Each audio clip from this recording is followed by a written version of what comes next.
Keep your eyes on the skies. Drones are everywhere. We're going to be discussing drones and a whole lot more today on The Undercurrent.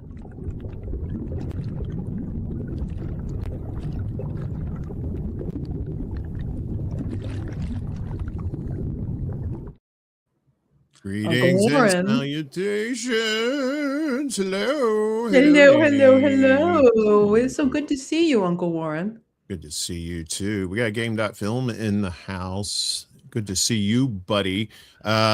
He was up here in Chicago a couple of weeks ago. I'm so jealous. His lady friend. He went to a couple of Cubs games. Good. While he was here. He's a big Cubs fan. I know people like that are like so far geographically away from the team that they love, right? Because a buddy of mine, a big New York Yankees fan, down in Mississippi, never been to a game, never. And so he finally came to visit me when I was living in New York. This is about 10 years ago, I guess. And we go to Yankee Stadium, right? The new Yankee Stadium. His wife got him tickets. They're nosebleed, but whatever. You're there. That's all that matters. And you go up there, and we're watching the game, and it's his favorite team. It's the first time he's ever seen them in New York, and they get the hell beat out of him 10-1 by Tampa Bay. But at least he got to see it. And but like my friend Game.film, he was a big Cubs fan. He always has been, I guess.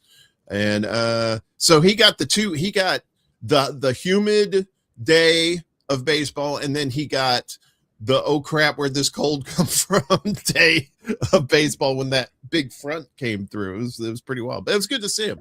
And I wish I could have been there. Would have loved to have met him and his lady friend. We could all hung out. Hey, Willie Bragg.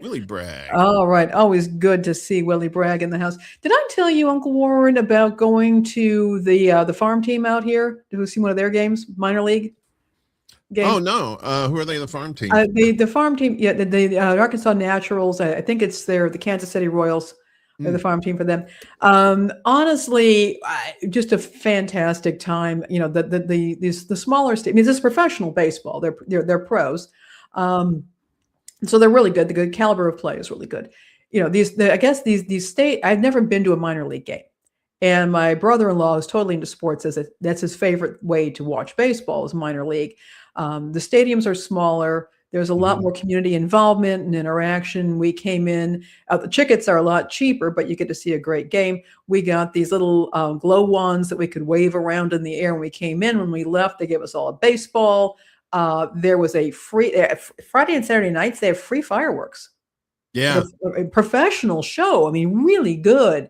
Everything's cheaper. I guess some nights they have $1 hot dog nights, but it was just a great time. And I encourage folks, if you like baseball, if you like watching sports or just getting outside, it was just so pleasant. Yeah, I used to go to some of the Brooklyn Cyclones games. They had their park down there on Coney Island, right there near the beach. And it's just, you can't beat it. You can't really. I mean, the price is right. Usually, I think tickets for those things maybe are like $10 or something like that. I mean, something maybe a little more. I'm not sure, but compared to the major league ballparks, oh yeah, so affordable. And they do these nights, like you say, they give out baseballs. I think one time where they do it every year, they have a Star Wars night where they were like camping out there, and on Friday nights the same thing. They had the big. It doesn't matter if there's a game or not. They're just boom, boom, boom, boom, boom, boom, boom, boom, boom. And it's really professional. Oh, yeah. Get outside, touch grass, smell some grass. And you're not paying $20 for a beer. I think Willie Bragg was recently complaining he was at a sports event where they wanted $20 for a domestic beer. Am I wrong, Willie? I mean, it's just a lot. It's just a lot more relaxed. And I'm not one for watching baseball on television, but I do like to watch it in the ballpark. It's a totally different atmosphere, right? Yeah. I mean, unless if you're a baseball nut, you're into statistics and stuff like that, it maybe TV's okay for you. But if you want to actually experience it, you want to go to the ballpark. The sounds, the crowd, the smells of popcorn and stuff cooking and stuff like that. And then you got You got silly stuff going on the field between innings and stuff. It's very, it's like, it seems very family oriented kind of fun. Whereas you go to the Major League Baseball parks and there's all this glitz and all this, it's too huge, and you get up in the stands, you can't see anything. It's crazy. So. And they had these kids, they brought in kids groups, school groups, and some groups that came out to, to sing for us. They had, like, if somebody had a birthday, they had on the back, and the scoreboard in the back, they would wish people happy birthday. It was cool. My recommendation is, folks, be civically minded and get out there to your local minor league games. It was awesome. Yeah. And go see concerts at local venues too. Don't go to these big, and they're giant not charging you stadiums. $20 for a beer. Exactly. 20 bucks for a beer. Did you put a couple of shots of vodka in there? Then maybe we might have something to talk about. But otherwise, I'm not paying $20 for beer. That's crazy. For $20, you could get like a case of beer. I mean, come on. It's anyway. Speaking of baseball, big name in baseball, and of course, networks, CNN, Ted Turner, no longer with us. R.I.P. King, as the kids say. Brash CNN founder Ted. I was almost called him Tina Turner. Almost calling him Tina Turner. Those two T's. No, is Tina Turner still alive? I think she just died. No, she died recently, fairly recently. Yeah, fairly. Okay, so the Turners are no more. Yeah, at least those two. Ted Turner, the bullish founder of CNN and a suite of other cable channels, not to mention a Bison Steakhouse. That's what I knew him for. I didn't know about CNN or the baseball thing. No, I'm kidding. A nonprofit designed to prevent the proliferation of nuclear weapons and an international sports competition. Died today at the age of 87. He had announced just before his 80th birthday that he had Lewy body dementia, a degenerative disease that causes dementia and muscle failure. Turner never seemed at a loss for brass or chutzpah.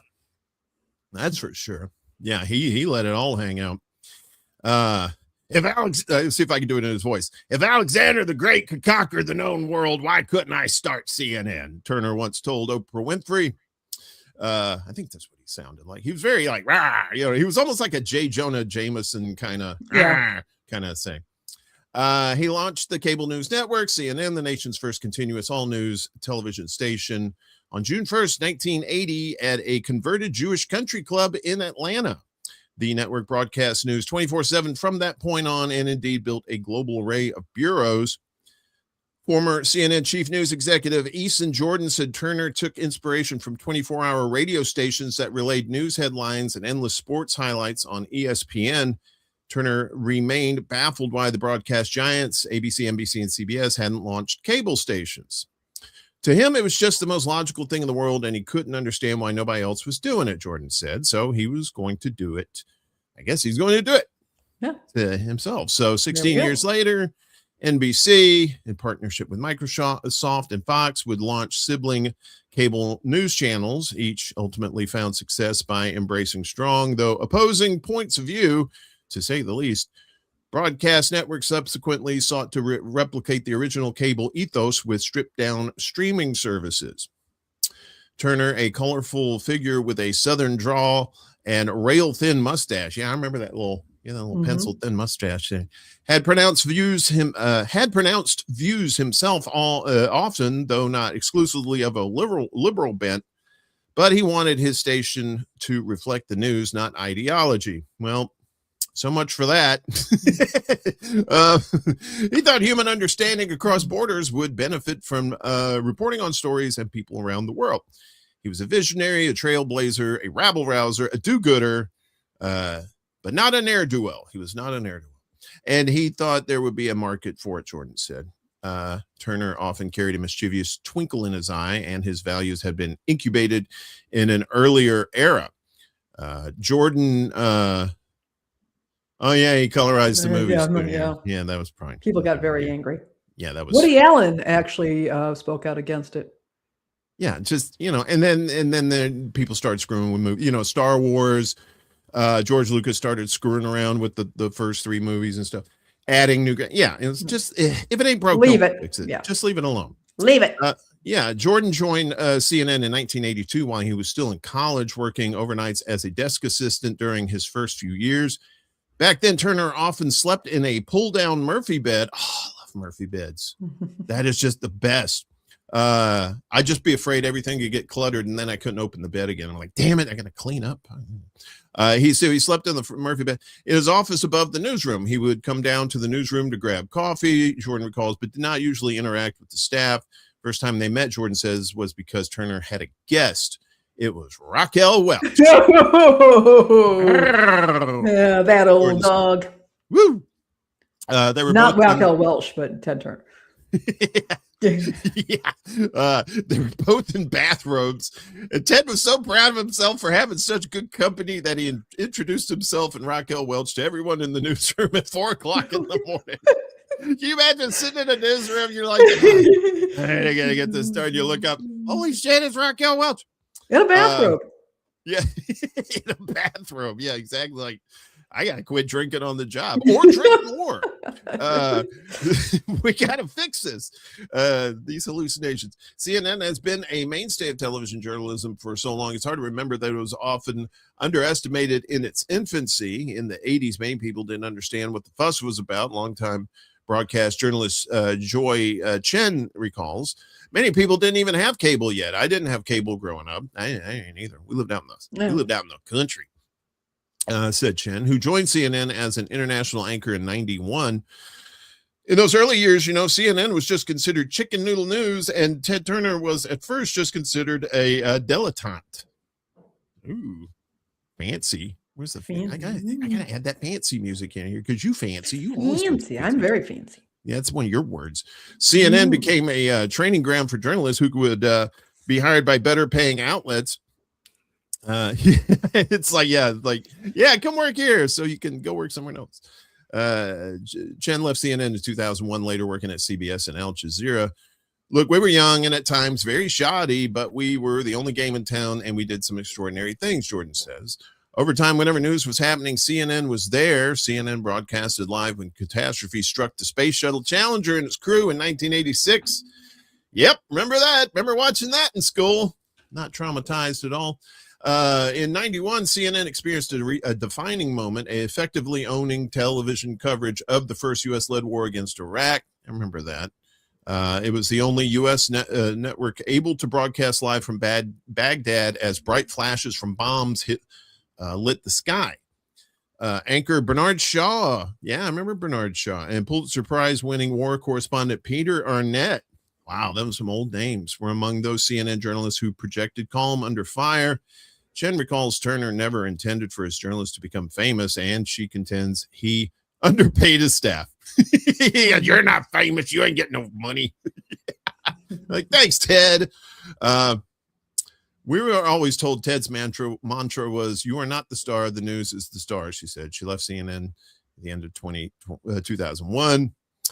Even as he struck an exuberant tone, Turner's mood could swing to depression. He also battled again and again with rival media tycoon Rupert Murdoch, and even threatened to do so with his fists in Vegas, as the Guardian recounted. Murdoch's New York Post in turn questioned Turner's sanity. Meanwhile, Turner maintained a friendly rapport with the late Cuban autocrat Fidel Castro. In later years, the CNN competed not just with other cable channels, but digital news outlets and social media. It lagged behind its TV peers in ratings. Executives turned over prime time to higher-rated opinion panel discussions featuring ideological clashes. Opinion panel, because of course opinions are news, right? Opinions. No, wait, no, that's their opinions. Conservatives and pro-Trump commentators repeatedly accused the network of listing to the left, but it retained its journalistic DNA to a significant extent, rising to the moment as its reporting teams covered political developments, natural disasters, and armed conflicts. That was part of Turner's legacy, too. Turner married and divorced 3 times. Wow, only 3? His third marriage was to Hollywood and fitness star Jane Fonda in 91. He also took on lots of debt and investors to make ambitious deals at a time when his main rivals, including Murdoch, were launching all news cable stations. Eventually, it became too much. In 1996, Turner sold CNN and the rest of his company, Turner Broadcasting Systems, that's TBS on your local cable channels, to Time Warner for about $7.34 billion, a move he deeply regretted. A few years later, in 2000, Time Warner sold itself to AOL against Turner's wishes. The AOL deal is considered one of the worst mergers in U.S. corporate history. Turner has called it one of the biggest disasters that have ever occurred to our country. In 2001, his marriage to Fonda, a source of strength, ended, and shortly after that, he was completely out at AOL, separating from the company he'd spent a half a century building. I lost Jane. I lost my job there, Turner said in a 2012 interview on CNN's Piers Morgan Tonight. He added, earning laughter from Morgan, I lost my fortune, most of it, got $1 billion or $2 billion left. I lost my fortune, but I got $1 billion or $2 billion left. You can get by on that if you economize. Yet he demonstrated resilience. You carry on, and I found other things to do. Yeah. So, and this goes on like, yeah. He's in this America's Cup sailing competition in '77. Of course, finally winning winning a world championship with the Atlanta Braves. I actually remember that. Because it was the only one I ever remember Atlanta winning way back then. But yeah, an icon, a legend. But did he start something that he shouldn't have started? Should he have started a 24-hour news network? Because the reason I asked that is because if you have 24 hours of actual news, that's one thing. But when you got to fill, that's when the opinion pieces come in. Do you remember they were like the first network to bring in like on a regular basis, bring in the experts, right? For like 91, the Gulf War, they bring in the generals. Remember that? And they give their commentary and stuff. So it's like, it was news. And then, let's put some commentary in there. And then it just kind of like became 50-50. And now you don't really know. Well, I think, I mean, news outlets have always made use of expert commentary. You're going to interview people. I mean, the interview is part of the journalistic process. But what you have, I think, in many cases, was the need to fill that time. The cameras were on.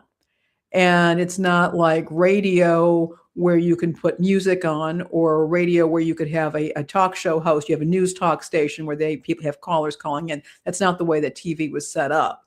And so you have to fill that space. And we see it now online, because now online is now the 24/7, and you have these so-called news outlets, media outlets that are just manufacturing or recycling stuff. Also, it leads to shoddy work, which was admitted in that piece by one of his people, that the work was often shoddy because you've got to fill it. Okay, where is it?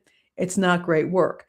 The other thing I would bring up is that Ted Turner was also the guy who took World Championship Wrestling national. So then this was back in the day before when they had the old territories. Vince McMahon was kind of pushing that thing because his shows were on a superstation. Ted Turner's station was he had some superstations. And so we began to see his rival promotion to World Wrestling Entertainment back then, WWF, and that brought, that really captured the nation with the national storylines in wrestling, which you and I and many folks here have often pointed out clearly are being repeated in our political process. The same psychological tricks that make pro wrestling interesting are being used by politicians, even to the extent that an owner of WWE has been in both of Trump's cabinets. That's right. Linda McMahon. She was, what is she, the Secretary of Education? Education now. Before she was head of the Small Business Administration, and now Secretary of Education. Yeah. WCW. Yeah, that takes me back. That's Ric Flair. Ric Flair was in there. Yeah. Georgia Championship Wrestling. And then they were getting in with the North Carolina, Jim Barnett. And then Turner bought everybody out. And then he was really going. And for a while, they stole the clique. They took Scott Hall and Kevin Nash and 123 Kid, I forget his name, his real name, but they took them six pack and they brought them into WCW. Turner was spending a lot of money on that, and at the time Vince McMahon could not rival that, so he took that time to nurture his own talent, including Stone Cold Steve Austin and The Rock Dwayne Johnson. So that was happening over there while Ted Turner was putting a lot of money into WCW, spending a lot of money giving people health care, that sort of thing. Eventually it all fell apart. But for a while, it was a very interesting rivalry. Yeah, I think didn't WWE eventually buy out WCW or something? Yeah. They had that last. I actually watched it. I think it was a Bash on the Beach. I think it was Sting versus Ric Flair was the last WCW match, and then Vince McMahon took over, and it really got consolidated. And at that point, a lot of the older promotions that were really quite good were dead. World Class was dead. The American Wrestling Alliance was dead. All of that, they were dead, and you basically had the WWE and then very tiny, smaller promotions. And they've had some promotions that have come back a little bit. The Jarretts have done some stuff, but it pretty much became Vince McMahon's game. R.I.P. King. I could talk about wrestling all that because I used to watch Mid-South Wrestling. I guess Mid-South was the best. Mid-South, yeah, that's where you got Junkyard Dog, Ted DiBiase, Hacksaw Jim Dugan. I actually got to meet him at Comic-Con one time. A big guy, huge hands. Yeah, huge hands. I mean, I've got pretty decent sized hands, but these are like Trump. These guys are, yes. Dr. Death, Steve Williams. I remember when Bill Watts took it over and turned it into the Universal Wrestling Federation, and he was doing great stuff with that. It just unfortunately that also petered out. The money just wasn't there. The writing was on the wall at that point in wrestling that it was going to be WCW and again WWE/WWF. Yeah. And then it took another, I think, around 10 years or so. No, about more like 15 years for WCW to say, cry uncle and hand it on over to McMahon. Yeah. Boom, boom, boom. Ding, ding, ding, ding, ding, ding, ding, ding. Yeah, they got tagged out. Yeah. Yeah, that's wild. So, yeah, breaking news. I guess we should have like a little breaking news thing or something on here. So, good job there. Right now, we got the Clownfish School, which it's suitable. Oh shit! I didn't mean to put that up. I mean to put this up if I can get my mouse to work. There we go. There we are. You know what? I hit the wrong thing. Told you. I told story Lainey, of my life. I told Lainey today is starting off to be a peach of a day with everything going wrong. So, okay, hold on, folks. We'll see where the day goes. So the guy who all these assassination attempts on Trump have just been talk about a clownfish school. I mean, yeah. Yeah. Well, yeah. My apologies to Ted Turner. I didn't mean to have the clownfish thing up while he was doing that. So but yeah, so I guess it's his fourth. This is his fourth attempt on his life, I think. Attempt, as I do that. Well, the man, the recent dude, he's been indicted on federal charges. A 4-count federal indictment has been issued against Cole Allen, the man accused of trying to kill Trump at the White House Correspondents' Dinner. The indictment by a federal grand jury was announced Tuesday, which was yesterday, by U.S. Attorney Jeanine Pirro's office. Allen is now formally charged with attempting to assassinate the President of the United States, assaulting an officer or employee of the U.S. with a deadly weapon, transportation of a firearm and ammunition in interstate commerce with the intent to commit a felony, and discharging a firearm during a crime of violence. The jaywalking charge was dropped. Today's indictment underscores they're like, we don't enforce that.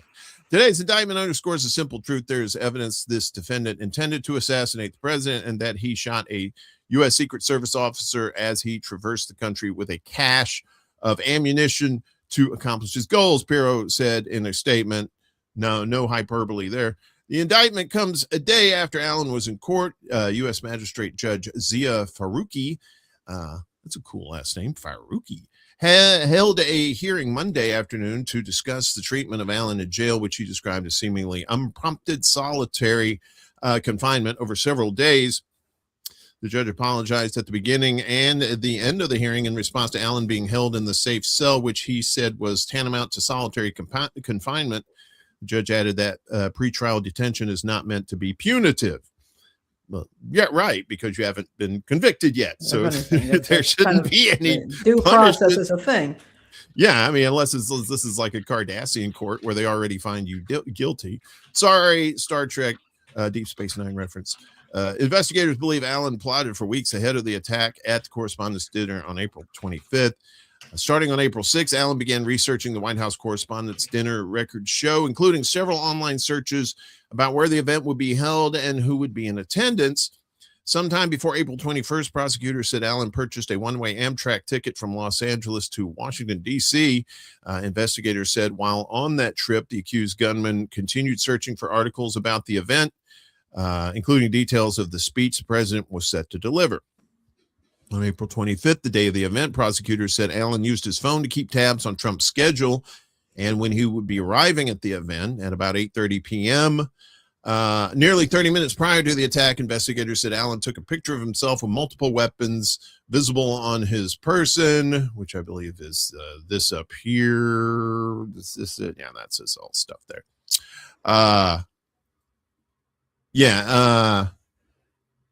So he went to the terrace level of the hotel and discarded a long jacket that had been covering his shotgun. Documents show he then sprinted through a security checkpoint. Yeah, I remember that video. That which is AI, by the way. We'll talk about that in a second. Please. Blowing past a metal detector and multiple Secret Service agents. Investigators said Allen fired one shot from his shotgun and an agent returned fire, shooting off 5 rounds. Allen was not hit by the gunfire, but fell and was subdued by multiple agents, according to the document. One agent was hit, but was wearing a bulletproof vest and is expected to be okay. His next court appearance is going to be May 11th. So, yeah, so here we are. So that was like the details of the actual event. So he's been indicted. I just don't believe it. I just don't. You know, the first one I was like, oh. The second one I was like, The third one I was like, what? And then this one I'm like, I don't know. So the video I'm talking about, I should have pulled it up. But there's video of him. It's like from a security camera in a corner. You can see him running down the hall past the metal detector and all that. When he's at the end of the hall, though, it looks like he's holding up a piece of paper, right?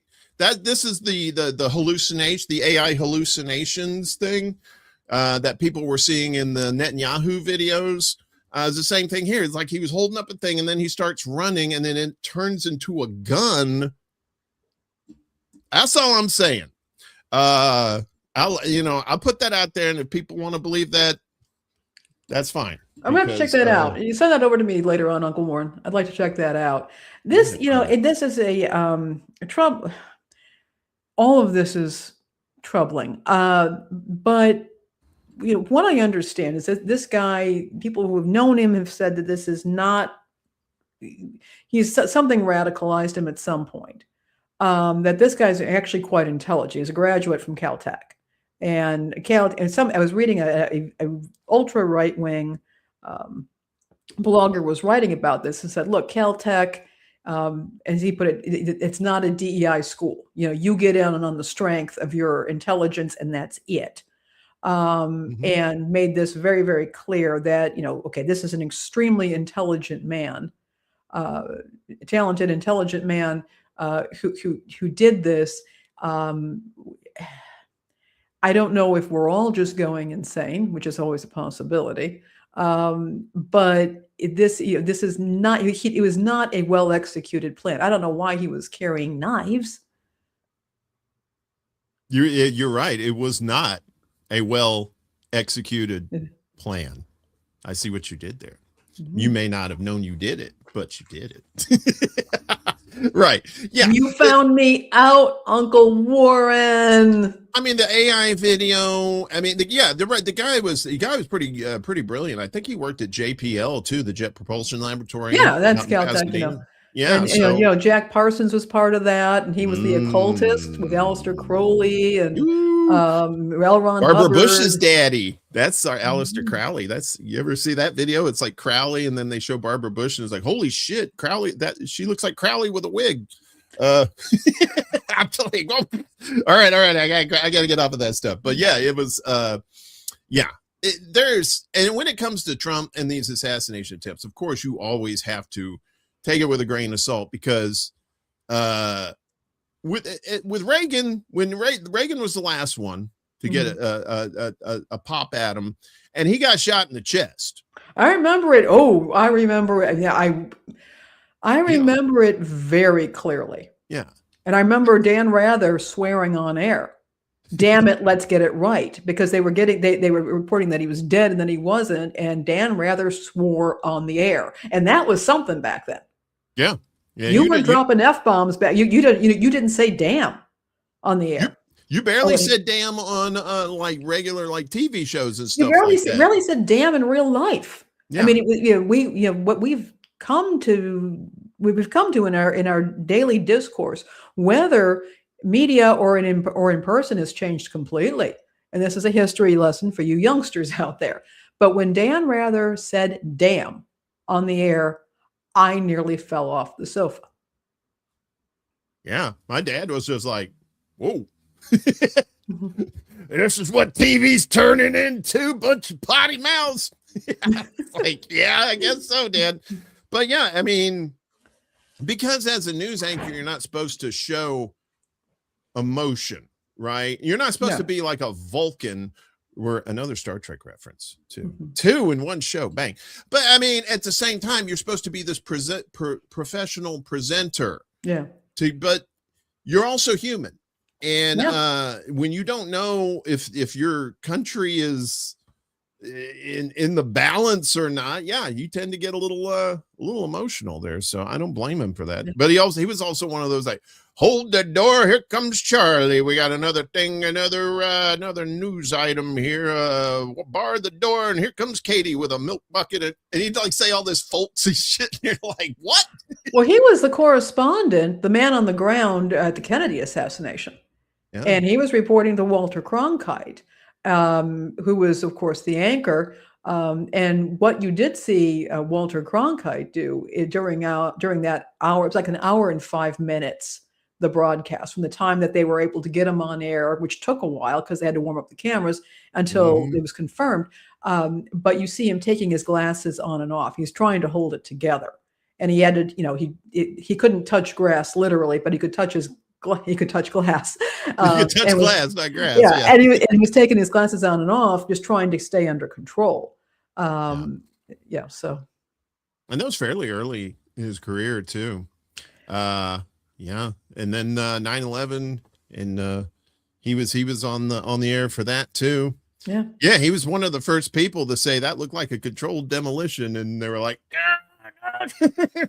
Ixnay on the Control K demolition day. Anyway, we could talk more about that. We should probably just do a whole show about like old broadcasters and stuff like that. That would be a fun series. We can pull them up. Maybe do it on a Friday or a Saturday night. Not too late. Folks can pull out some popcorn, and we can just kind of go through them and talk about them. Yeah. So Trump is digging deep into his bag of tricks as he's suing Denver over its 1989 assault weapons ban. He's like picking things out of a hat going, okay, Denver's assault weapons ban. Let's go after that. Trump administration sued Denver and its police department yesterday, seeking to strike down an assault weapons ban that's been in place for Colorado's largest city since 1989. You can go away. We know Ted's dead. You don't have to keep telling us. Stop reminding us. It still hurts. The lawsuit came a day after city officials publicly rejected calls by the Department of Justice to repeal the longstanding local ordinance that makes it a crime to possess assault weapons. Trump's Republican administration alleges the ban violates the Constitution's Second Amendment right to bear arms. The administration also is threatening to sue Colorado over a statewide ban on large capacity ammunition magazines adopted following a 2012 mass shooting at a movie theater. Yeah, I remember that. Talking about, it was Aurora. That was Aurora, Colorado. And talking about the ammunition, he had like a giant magazine on there, lots of bullets. Fake assassinate me. The Constitution is not a suggestion. Wait a minute. The Constitution is not a suggestion, and the Second Amendment is not a second-class right. Well, the First Amendment is not a suggestion either, but you jackasses don't seem to like that. But anyway, Acting Attorney General Todd Blanche said in a statement on Tuesday, Denver's ban on commonly owned semi-automatic rifles directly violates the right to bear arms. Department of Justice attorneys had asked the city last week to stop enforcing the ban and enter negotiations with federal officials to resolve the matter, but Denver's mayor and police chief during a Monday news conference forcefully rejected the Trump administration's request. Our answer is hell no, Mayor Mike Johnson said. No, we will not roll back a common sense policy that has kept weapons of war off of the city streets for 37 years. No, we will not put first responders at greater risk every time they respond to a dangerous incident. No, we will not go back to a time when folks are worried about walking into movie theaters or grocery stores or public elementary schools. The assault weapons ban was enacted during a period of heightened concern over gun violence in the city. There have been numerous mass shootings elsewhere in the state in the years since. Of course, there was Columbine in 99 that killed 14 people, the Aurora movie theater attack that killed 12 people, 2021 shooting at a supermarket in Boulder that killed 10 people, and a 2022 attack at an LGBTQ nightclub in Colorado Springs that killed 5 people. But not Denver. Denver Police Chief Ron Thomas said he joined the department the year the city's assault weapons ban was adopted, and having it in place has helped address gun violence. Of 2,100 guns recovered in the city last year, fewer than 2% were assault-style weapons, Thomas said. Federal officials said in their lawsuit that Denver's ban includes AR-15 style rifles owned by at least 16 million people in the country. Government attorneys described them as ordinary semi-automatic rifles used for lawful purposes. They probably should have put that part in quotes, including but not limited to self-defense. Justice What are Department the other uses? Baseball. That, or you can like, hey buddy, you can like poke somebody from far away. Hey buddy, hey, you know, I can make a brooch. I can make a pterodactyl. Yes, it is true. Actually, it was a girl who was it was a school shooting, and it was a girl who shot up the school. And when asked, she said, "I don't like Mondays," and that's how they got the song. Oh wow! Yeah. Hey Jackie, good to see you. Good to see you. Thank you for showing up. Kate's in here too. What's up, Kate? Good to see you. I know the CBC voters slipped in there. Good to see you and Willie. All right, I think we got caught up. If I missed you, we'll aim better next time. But not with an assault rifle. Yeah, exactly. No, just with my eyeball. That's it. Justice Department attorneys have made similar claims about the Colorado law banning large capacity magazines, which the state Supreme Court upheld in 2020. In an April 28th letter to state officials, the administration threatened to file a lawsuit. The old lawsuit. Unless the state stops enforcing the law and agrees it's unconstitutional. Law-abiding Americans own literally hundreds of millions of magazines identical. What? Literally hundreds of millions of magazines? Who the hell? What is this? Red Dawn? To those banned in Colorado, Assistant Attorney General Harmeet Dillon wrote. Colorado Attorney General Phil Weiser said in a response that firearms with large capacity magazines are a major threat to public safety. Weiser said in a statement that the ban was reasonable. Large capacity magazine laws are responsible policies that decrease the deadly impacts of mass shootings and save lives, he said. So this is probably going to be one of those things that's going to end up, almost pressed the wrong button there, end up in the Supreme Court, right? Mm-hmm. So this is and I'm pretty sure this is where Trump wants this thing to go. I'm guessing it's not like, he's playing 5D chess or anything here, but him suing Denver is going to put it in the court. They'll lose, and then they'll appeal, and then they'll appeal, and then they'll finally get it to the Supreme Court, and then we're going to get our big Roe v. Wade assault weapons ban edition, right? Mm-hmm. Do you think that's what's going to happen?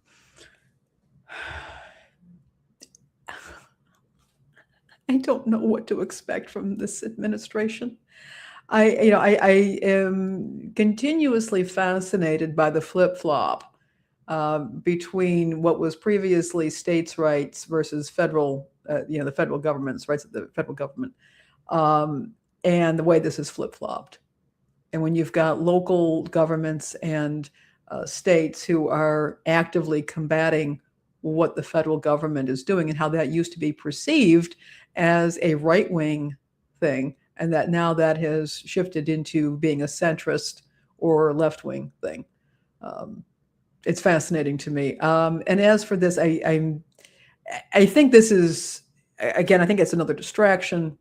And I think it's a way for this administration to flex its muscle and signal to so-called alpha males and their handmaidens that their guns are safe, at least for now. Yeah, I mean, I hear these arguments like, well, we need to have our weapons because the government's going to start cracking down on us. Well, the government's already doing that now. What are you doing? You're sitting at home watching Fox or whatever. You're not doing shit. The thing Very good is, question from Chuck here. Where are all the militias that want to fight tyranny? Yeah. Yeah, exactly. They're sitting there watching Fox News. They're not doing shit. They're all talk. They're no action. They're not going to do anything about this. And with this going on, if you don't, you can ban as many guns as you want. If you don't fix the base layer problem that's causing these shootings, people are just going to find guns somewhere else or 3D print them or whatever. You have to get to the root of the problem, and the root of the problem is not the guns. Guns don't do shit. They just lay there until somebody picks them up and pulls the trigger. Yeah. The guns ain't the problem. It's the people, and you got to help fix the people.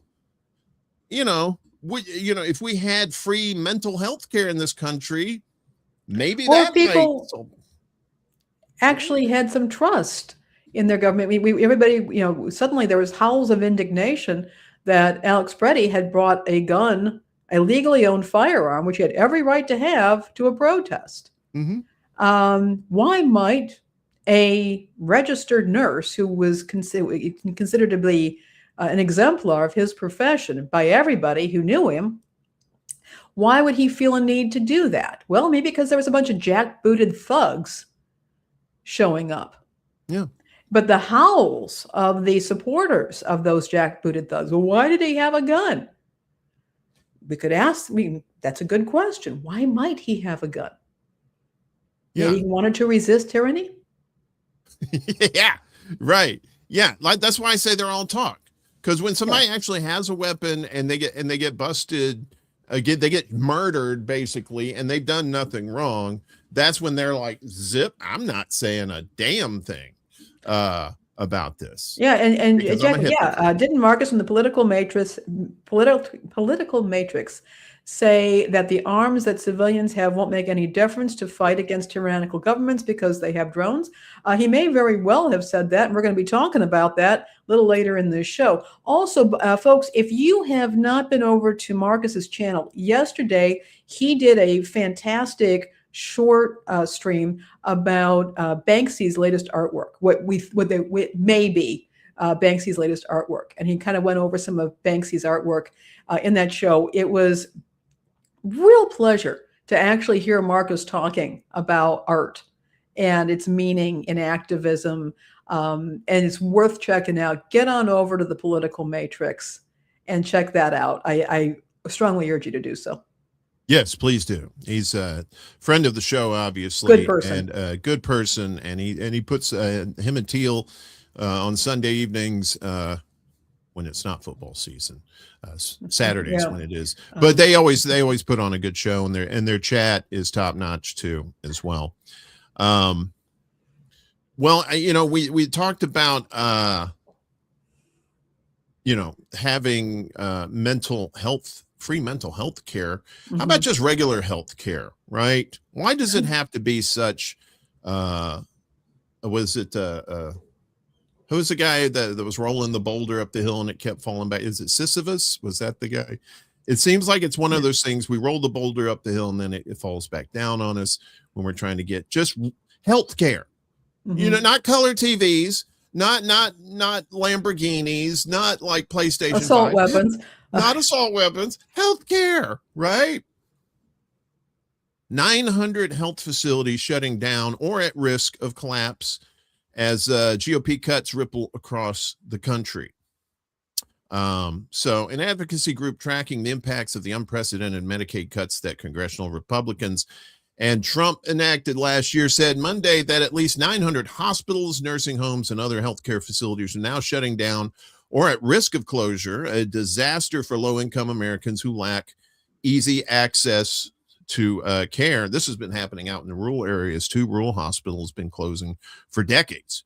Protect Our Care's Hospital Crisis Watch project has identified healthcare centers that have closed or at risk of closing, cutting services and shutting down wards as they grapple with the impacts of the GOP's 2025 budget law, which included over $1 trillion in total healthcare cuts over the next decade. Yeah, we don't need the cuts. We need the funding.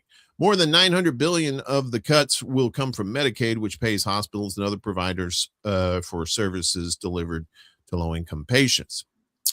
Hospital Crisis Watch has now reached 900 pins, 900 communities where access to care is evaporating as Republicans' healthcare cuts ripple across the country, said Brad Woodhouse, president of Protect Our Care.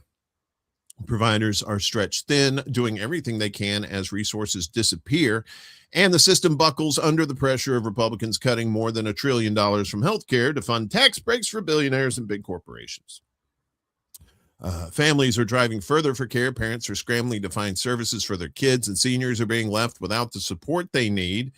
He continued, care is getting harder to access, in too many places disappearing entirely, and communities are left to deal with the consequences. That's right. It's always the people that get run over like that. The impacts of the cuts have been felt in both urban and rural areas, despite Republicans' inclusion of a $50 billion rural health transformation fund that supporters touted as a way to bolster at-risk healthcare facilities. Yeah, they don't seem to be working. Critics of the fund have warned from the start that it would not be nearly enough to offset the devastation caused by massive Medicaid cuts. The Trump GOP law includes an estimated $137 billion in cuts to Medicaid in rural areas. Right? In Nebraska and other states, rural hospitals are facing across-the-board cuts, and the Rural Health Fund Congress created to offset the impact of Medicaid cuts on rural health care is falling short. Adam Searing, an associate professor at Georgetown University McCourt School of Public Policy Center for Children and Families, said what is quickly becoming clear, even at this early stage, is that as a result of the cuts enacted by Congress, healthcare is going to become much harder to access for many people. Wrote Searing. It already is at this point. Yeah. Rural areas and small towns across the country will be particularly affected. The latest assessments of surging healthcare facility cuts and closures across the U.S. came as Nebraska became the first state to implement the punitive work requirements that the 2025 Republican law imposes on some Medicaid recipients. Punitive work requirements for Medicaid. Aren't you just supposed to, you paid into it? That was your punitive, that was your punitive work. You put money in there. Well, yeah, I mean, Medicare was the one that people directly put that in. Medicare, yeah. Medicaid, yeah. I mean, still people are paying taxes that go to Medicaid. So, I mean, the idea is that there's supposed to be a safety net. And the idea of putting work requirements for people who are already sick. Early estimates indicate that more than 20,000 Nebraskans could lose Medicaid coverage due to the stringent work requirements and the procedural hurdles the new mandates entail. Yeah, because Medicare itself is not enough. You have to have some sort of supplement to it. States must implement the new work requirements by the start of next year. Everyone who is eligible for Medicaid will be at risk of having their health coverage taken away, whether or not the work requirement applies to them, and whether or not they prove their compliance or exemption status. If it does, because the administrative burden of implementing the work requirement strains a state's entire Medicaid system. Farah Erzuki, a senior policy analyst at the Center on Budget and Policy Priorities, warned last week, without sufficient time and guidance, states will be unable to implement these requirements without harming many more eligible people, and millions will lose coverage. Once again, just Your like government SNAP, at work. this is punishment. It's punishment. It's humiliation. The other thing I'm going to point out is that they're shutting down mental health care clinics. We saw what happened in Chicago when that happened under Rahm Emanuel. That all the clinics were being shut down, and there were people on the streets who were in some cases. The only way they could get any kind of treatment, if it was available, was to be arrested and put into Cook County Jail. And I think that people need to keep that in mind, that if you are, if you continue to criminalize various types of behavior and take away the antidote to that behavior, which in many cases is appropriate mental health care, we're going to be paying for it anyways. It's going to be paid for within the criminal justice system. And by the way, they are only obligated to give bare minimum health care in the criminal justice system, but there's lucrative contracts to be had with the providers of that care. And so again, the money lines the pockets of those who are profiting from the poor. We talked about this last week when Ellen Jimerson was on our show, and we were talking about the Southern Poverty Law Center and the real problem with the whole not-for-profit racket, where there's a whole lot of money coming from people, oftentimes with well intentions, and it's lining the pockets of the people who operate these charities and these not-for-profits, and somehow it doesn't really make it into the pockets of the poor or the oppressed. No, and that is probably by design. Yeah. We talk a good game, but in reality, it's not going to happen. So apparently, you have the high prices of medical costs and stuff like that, but there's also the food prices too. In particular, beef prices have skyrocketed. And I'm going to play this video for you. This is Justice Department investigating meat packers amid record high beef prices from WMUR out in New Hampshire.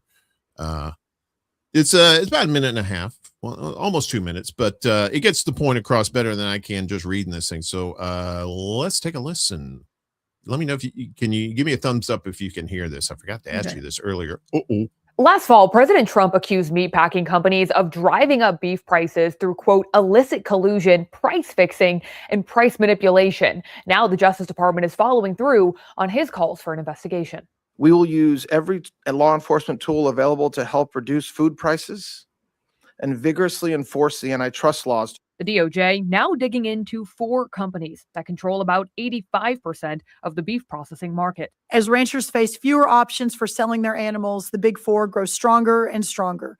These companies now have an unprecedented ability to wield market power. But there's currently no evidence that big packers are abusing market power to drive up beef prices, according to agricultural economist Daryl Peel. There's been no significant change recently in the level of concentration in the industry. Industry stakeholders have said that one problem driving price spikes is cattle inventory, currently at its lowest level in decades, in part due to recent drought conditions. Those supply challenges coupled with high demand. Strong consumer demand for beef is the leading economic force for why we have higher prices. The latest numbers from the Bureau of Labor Statistics, analyzed by our Get the Facts data team, show ground beef prices are near record highs at $6.70 per pound on average, up about 16% compared to last March. So will shoppers see relief anytime soon? We are hopeful that those prices will start coming down this summer, this fall. I expect them to go higher. I expect high prices to remain for the foreseeable future. Acting Attorney General Todd Blanche said that this investigation is part of a broader effort to address anti-competitive behavior in the food supply market. He said that later this week, they'll be announcing what he described as a historic settlement that he says will directly impact the price of proteins like pork, chicken, and turkey. Reporting in Washington, I'm Jackie DeFusco. Yeah. So the high price. So this seems like some sort of like deflection. It's like, well, yeah, we're gonna set the Department of Justice there's collusion with the meat prices. It's like, yeah, I mean, I think there are several things. I know that the meat packing industry had some real issues during COVID. That there was some, because there was a high rate of transmission in those places, and I remember that being an issue. You've also got the crackdown on immigration. And again, there's a lot of immigrant people from immigrant communities work in these meatpacking facilities. And they're also agricultural workers, and the agriculture is already having its own set of problems because of the droughts that were brought up there. So maybe they're trying to deflect from the fact that their own policies have made it, have impacted the ability to produce these meats. The other thing I'd bring up right now is protein is a really big issue right now with the GLP drugs. People who are on those drugs need to keep their muscle mass up, and eating protein is one way of doing that. And ground turkey is an option. Of course, there are vegan and there are plant-based options as well. But beef is very tasty. It can be very satiating. It's not as easily digested. And you can get some of these 96% lean ground beef. It frankly, if it's good, it's good. It's very tasty. You can make great stuff with it. And it's extremely satiating. And the calorie count is down to things like poultry because it's so lean. So there's going to be, I think that there's some market factors there as well. But I think, again, the drought conditions, as well as what might have been, is the loss of workers. I would be wanting to look at that loss of workers when it comes to deciding who's to blame for these high prices. But yeah, I mean, you go into any store these days, first of all, groceries are just out of control. The pricing there. I've become the expert at identifying stuff that's off, getting ready to go off, or it's clearance. I look for those yellow labels that tell me that this is being priced to go out the door, because that's where it is right now. I just find that whole story fascinating, in the fact that they don't really care about antitrust laws when it comes to like media or anything like that. But when it comes to meat packers, oh, wait, we got to get on those antitrust, which leads me to believe there's something underneath that is not being talked about. Like you said, the lack of workers because of ice raids. They mentioned in the video that there's been droughts too. And it's like, why aren't you taking these factors into consideration? The ice thing, they're definitely not going to say, oh, that's a factor, because they're the ones doing it. Yeah. They're the ones that's causing the problems with lack of workers and stuff, like not just in meat packing, like in farming and stuff like that too. So it's like, where did all the workers go? Yeah, well, your government chased them away. That's and you voted for them. Good job, guy. Because a lot of those farmers are like Republican, and careful what you wish for when it comes to that kind of stuff. Speaking of careful what you wish for, careful when you want technology, technology can be great. We can help us in our lives and stuff like that. But the technology today is very scary indeed, especially flying above our heads. So let's get to the catch of the day, Lainey. Let's talk about the drones, and more drones. I think this is not normally my wheelhouse, but every once in a while I get a bee in my bonnet and they go bzzz, kind of like drones do. And I've been hearing more about them lately. And I wanted to just take a quick look and see how a technology that I think a lot of us don't pay a lot of attention to is impacting our day-to-day lives. And we're going to look at several different places here with that. The most obvious, of course, being the current Iran war. And the fact that we've said that Iran may not be capable of meeting military might of its attackers, but it can sure make things painful. And one of the fascinating things here is that they have this very effective Shahad drone that costs $35,000 to $50,000 up against, say, what was it? Something like a 2 million Patriot missile. Yeah. And very simply, this is a form of economic warfare, in addition to being very effective in many cases, but it's turning into a means of economic warfare. Somebody once, I heard recently, pointed out that the first American Civil War was not so much just won on the battlefield as it was by sheer economics. Lincoln found Sherman, who was willing to go through and wage economic warfare on the South. He starved them. He destroyed their wealth. He destroyed their economy. He starved them out, and there it is. And with these drones, it's just fascinating. Iran is rapidly starving out the Israeli and the U.S. military capabilities, just because they're effective, they work, they're damaging, and they're comparatively cheap, and they can keep bringing them. They can keep making them. Yeah.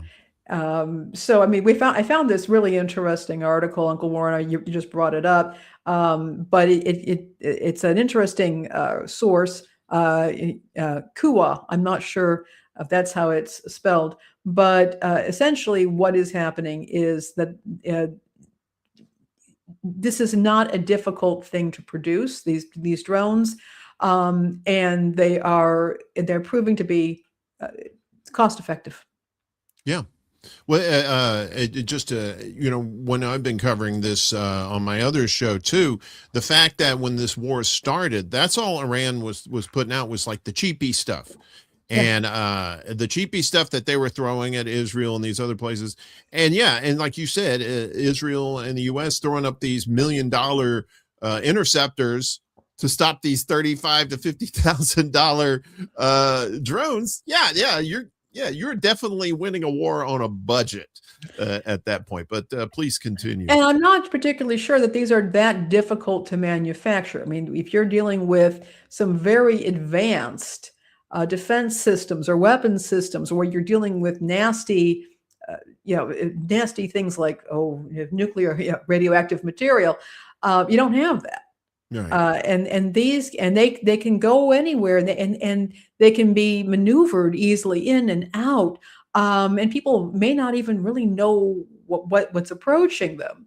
And so here we are, and this is, I think, when we're talking, I think we've been caught sleeping at the wheel. If we're making up this military budget in building big boats and big planes and big bombs, and big, beautiful bills that pay for all this stuff. Yes, they are absolutely winning the war on propaganda front. Absolutely. I'm loving the creativity and ingenuity of these good people. They're fantastic human beings. I love the Persians. They're wonderful. But here we are. So first of all, I think that we've been caught asleep at the wheel. Money that could be going to provide healthcare in this country is going to increasingly ineffective systems because we're just being completely outgunned by a much more cost-effective option. So that is, that kind of, that starts things. But then we start moving into other ways that drones are impacting our lives. And one is surveillance. And surveillance by private organizations as well as law enforcement organizations. And by the way, if you are not subscribed to our Substack, I would encourage you to do so, because I have a lot more in the way of sources for you to check out. I'm going to put this into the comments. Check out our Substack, subscribe. It's free, always will be free, and you can check out more information about this. So again, this is when it comes to domestic use. This is where it gets interesting, because they are low cost. There's a demand to use them for surveying urban populations, rural populations, but that leads to privacy considerations. It also leads to surveillance that would normally require a judicial warrant. You would have to get a warrant to do this kind of surveillance, but the laws in this country, or in many areas, have not caught up to that. No, because if you wanted to do aerial surveillance, it was a big deal. You would have to get a helicopter, much more expensive equipment. You would have people in there. You'd have to have a pilot, that sort of thing. There's a funny story. You ever see the film Casino? Mm-hmm. Yeah. There's that one scene, it's a true story, where the FBI was trying to track some of the mobsters, and they were using a helicopter to do so. And at one point, the helicopter ran out of gas. They had to land the helicopter on the country club lawn, and the FBI agents the pilot were scurrying away. But that's what you had to do. That now you don't have to do that at all. Heck, a 14-year-old kid with a ham radio license. And by the way, yes, if you have a ham radio license, you can operate drones. Can do this sort of thing. Yeah, that's part of it. It's part of one of the privileges you have. I don't know if it's the entry-level license, but at one of the licenses, you can operate drones because it uses the radio frequencies. But so we're looking here at a level of surveillance that is now capable. We don't have the laws to catch up, and we oftentimes have a disinterested group of politicians who are willing to tackle this. You also want to consider that right now, when law enforcement is using these drones, usually they're not armed. The drones are just tracking people. And I can see the use. Let's say you have a kidnapping case where time is of the essence. You got to track somebody down. Okay, I can kind of get this. You got somebody who's gone into, you have a hostage situation. That could be quite helpful. But if you think about the possibility of using armed drones, and I can see that step happening very quickly, it's one thing for a law enforcement officer to have to make a decision to pull their weapon and use it. That's when you're on the other end of a drone. That's an entirely different experience than when you have the person right in front of you. Yeah. So I want us to think about that. As a culture, as a country, are we comfortable with that? Because these drones, they're dropping in price. They're all over the place now. Well, in Gaza, just to add to that point too, in Gaza, they were using, or still are using, armed drones like that too. The smaller ones too, with some sort of explosive that has killed people in Gaza too. And so it's not a stretch to say that couldn't happen here at some point, the way things are going. But please continue. And you might not know, for example, whether you see a drone, you might not know whether that drone is following you, who is operating that drone. It could be your Stalker X. You don't know, or whether it is being operated by a delivery company like Amazon or many of the other big retailers out there that are starting to use drones for package delivery. Now, don't get me wrong. I'm all for, if somebody needs their medication and they can't get to a store, drone delivery makes some sense. If you've got bad weather, or we've had a disaster and you need to get food to people in a rural area because they've had a wildfire and their grocery store is burned down, okay, fine, I'm all about this. But we're now getting some very unimpressive reports that the delivery drones are, in some cases, dropping the packages from 10 feet in the air. Jesus.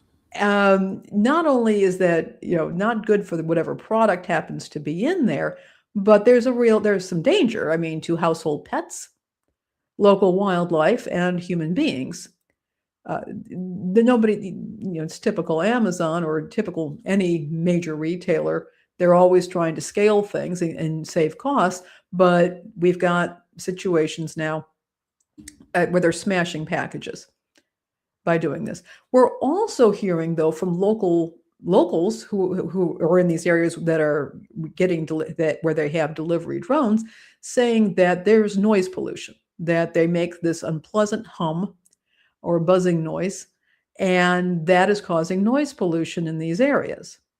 And again, that is, who wants to live with that? I mean, unless you already live in a noisy place, you probably wouldn't want that. I would imagine. Well, even if you are living in a noisy place, I mean, I can handle the sound of, say, for example, traffic, or a flock of runners by my house or something like that. But when you have that low, incessant buzzing, and when you start expanding the delivery service, when that's not just a once in a while thing, and you've got a bunch of these things, buzzing around, you're going to go nuts. Yeah, because it would be like having somebody with a leaf blower, almost like 24/7. Like that. Yeah. And that's going to drive you crazy. And there's already some areas that are trying to ban leaf blowers for environmental reasons, as well as noise and that sort of thing. So there's another possibility. There's another issue with drones, and do we really want them all over the place, doing things that people in cars and on bikes. And I think somebody was calling, what was it? There's a name some people have been using for the sky mopeds or something like that.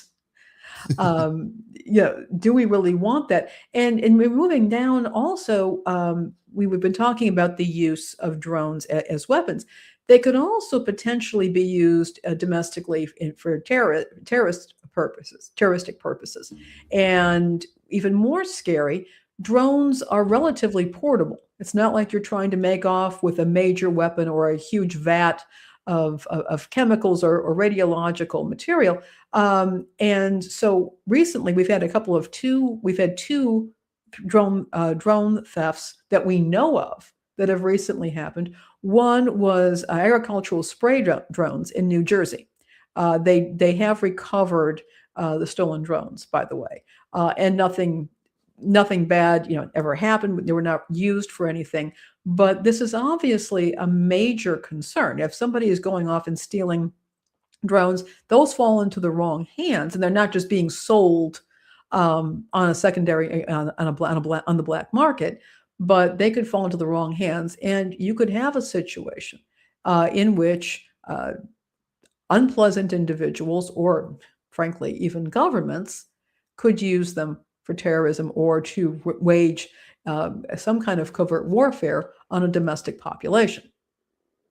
And the question is also, where was the security here?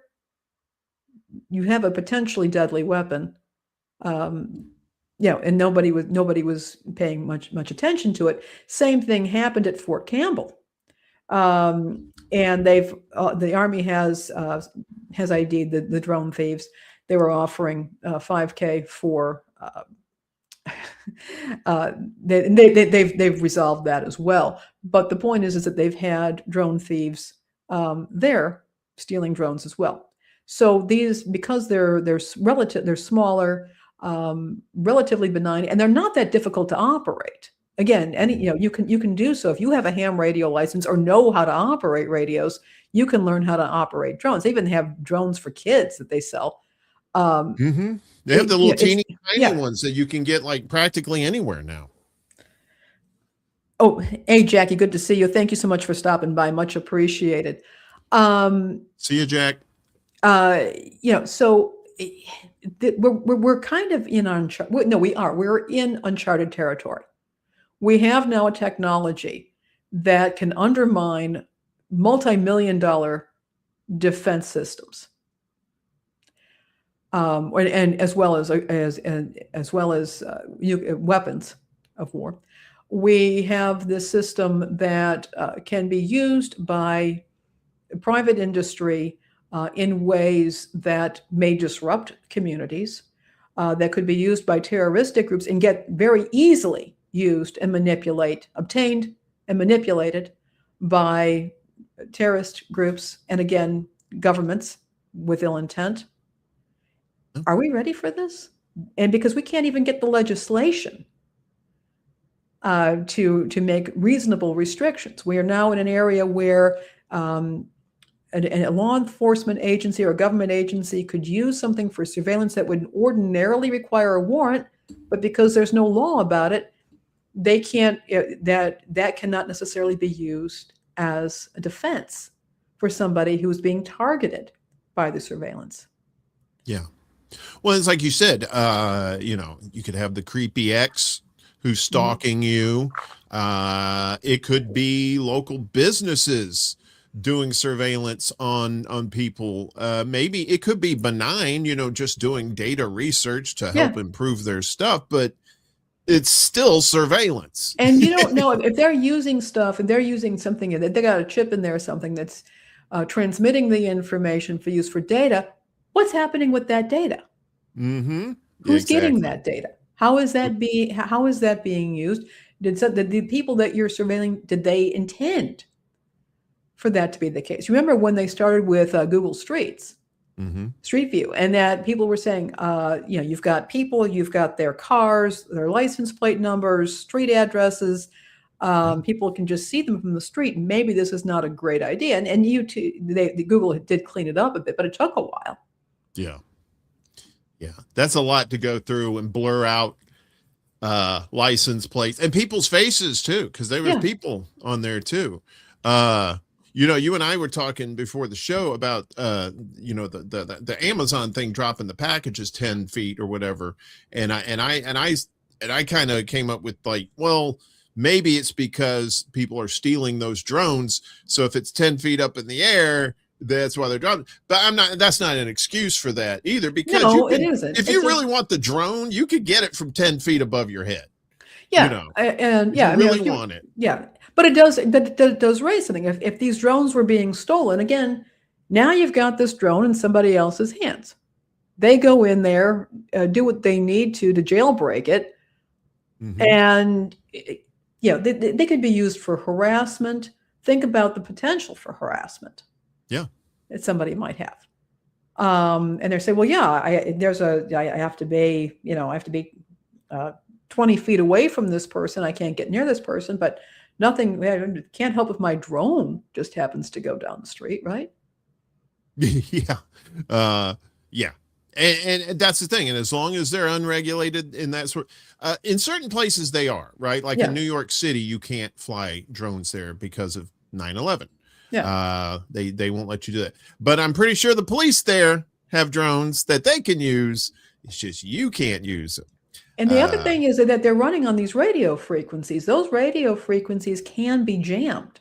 And if ham radio operators are able to, they can be hacked, they can be jammed.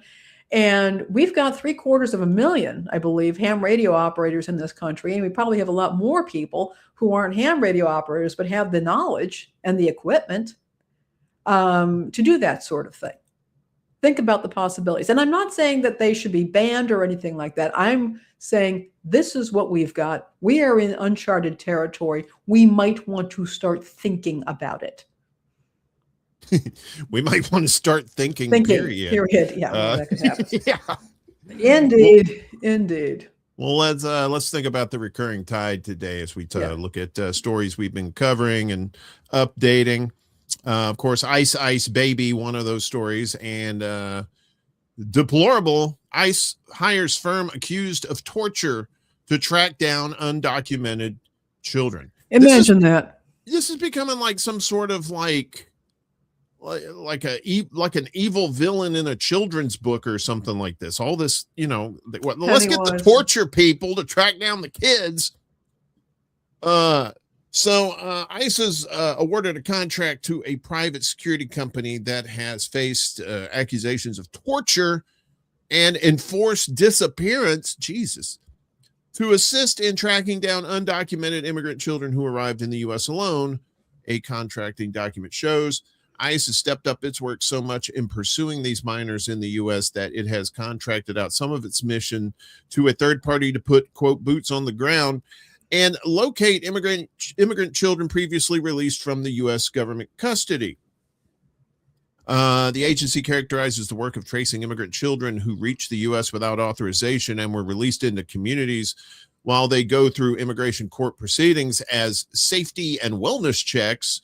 ICE says it wants to confirm the children's location, school enrollment, and overall wellness, including checking for signs of abuse or trafficking, according to the contracting document. But an internal ICE document reviewed by The Guardian last year shows ICE actually runs the operations with the aim of deporting the children or pursuing criminal cases against them. Criminal cases against children or their adult sponsors sheltering them legally in the U.S. A critic at the time called ICE's efforts backdoor family separation. Accusations that ICE is targeting and arresting children are false and an attempt to demonize law enforcement, a DHS toady said on Friday. Rather than separating families, ICE asks parents if they want to be removed with their children or if the child should be placed with someone safe, the parent designates. Bullshit. Bullshit. Oh, I'm so sorry. I had some bullshit stuck in my throat. Now, as the program continues, the agency in mid-April gave a contract to a U.S. company, MVM Incorporated, to assist in carrying out such operations.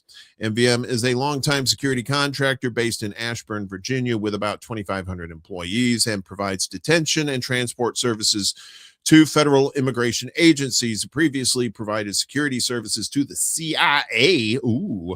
MVM did not respond to a detailed request for comment by the time of the publication because they didn't have their lies ready to go, I guess. In 2024, MVM was sued by 2 Guatemalan fathers and their respective children in California federal court for alleged torture, enforced disappearance, and cruel, inhuman, and degrading treatment, to which ICE replied, "You're a perfect partner." That's according to the lawsuit. They didn't say that part. For the role it played in the family separation policy at the border under the first Trump administration that prompted widespread uproar. MVM physically took thousands of children away from their parents and transferred them to shelters, the lawsuit says. MVM transported and harbored these children using unmarked vehicles, commercial airlines, and makeshift detention centers.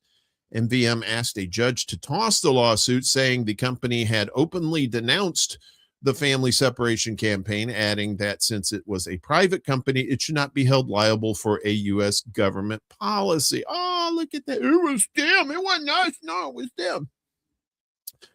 The 2 Guatemalan children, a 16-year-old and a 3-year-old, were separated from their respective fathers in 2017 with the substantial assistance of MVM, the lawsuit says. The case continues to move through the courts. In March last year, a judge dismissed some of the claims on procedural grounds, but allowed the case to continue based on the torture, enforced disappearance, and inhuman and degrading treatment claims. 18 different companies offered their services to ICE to assist in the wellness checks operation, according to a document posted publicly on a government contracted website. But the other companies that vied for the contract lacked the critical boots on the ground, child welfare, personal, and infrastructure needed to physically locate and conduct wellness checks on children, the document said. MVM, however, did appear to have resources ICE was seeking, according to a review of the document. The contract is supposed to run for 1 year. The amount ICE is paying MVM is redacted, along with a number of wellness checks the agency wants the company to perform. MVM contractors have zero immigration enforcement authority. This partnership, as part of the UAC Safety Verification Initiative, represents ICE's commitment to protect vulnerable children from sexual abuse and exploitation. The primary focus of this initiative is to conduct welfare checks on these children to ensure they are safe and not being exploited or abused, the DHS spokesperson added, using the official term for the program to conduct checks on children who immigrated to the U.S. unaccompanied and have been placed with sponsors. Last year, Trump administration began efforts to track down immigrant children who had entered the U.S. alone to request asylum or reunite with family members already in the U.S., Such children largely arrive at the U.S.-Mexico border and either turn themselves in or are apprehended by border officials. We don't even need ICE in the first place. We have Border Patrol and we have Immigration and Naturalization Service, INS. We've had those for years. Why did we need ICE? And now ICE is bringing in more deplorable companies to work with. This is just getting insane. Yeah, emphasis on the Yeah. And again, there is an effective way to deal with violations of immigration law, and that is you go after employers. Mm-hmm. Yeah. Hard. Yeah. Why aren't they going after the employers? That's well, there's all this legal red tape. Blah, blah, blah, blah. Oh, but you can just scoop somebody off the street. No problem. And screw their rights, but you're going to protect because they're business owners. That's job almost creators. They're job creators. They're almost like little deities. They go, we can't go against the small business. We can't go against these little. It's like, yeah, you can. In fact, you should. Especially if they're paying these people under the table. They're not paying them what they're worth, obviously, because these people are working really, really hard and getting pennies on the dollar. So pennies on the dollar of what their employers are making. Let's make that very, very clear. Their labor has a lot of value, but they're only getting a fraction of the value of their labor. Exactly. And a lot of them do it because the money's good enough to send home. That's the thing. They go to the United States, they work in the fields or wherever they're working, they come back home, then they do it again next year. This is the same thing over and over. And oftentimes their home countries, unfortunately, have been destabilized. I'm not saying who destabilized them, but yeah. Yeah, I'm not saying who destabilized them either. I remember when I used to work at the Mercantile Exchange. I didn't actually work for them, but the office was in their building, and we had effectively a little food outlet there, and they would make breakfast to order, and they had really good breakfast. And I remember watching the staff of cooks, many of whom were from Central and Latin America, and Mexico. I remember, it was just crazy, absolute pandemonium at 7 in the morning, 7:30, 8 in the morning, absolute pandemonium. And they're sitting there and they're making breakfast to order, omelets and pancakes and French toast. And they're doing this, everything's crazy. It's a hot kitchen.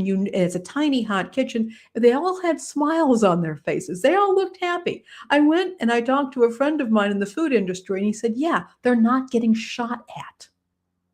Yeah. And I said to myself, oh, right. Yeah, we're very appreciative to be in the country that destabilized ours. Because here we don't get shot at.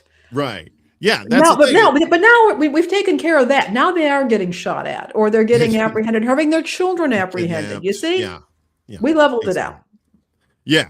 Yeah. It's fair across the board now when it comes to that stuff. So, it's yeah. Anyway.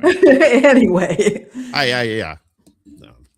I get very emotional when it comes to that stuff, especially when like little kids getting separated from their parents and stuff like that. It's torture, it's torment. I believe it violates the UN rights of the child. Of course, the U.S. has never signed on to the rights of the child, but the child has a right to be with his or her family.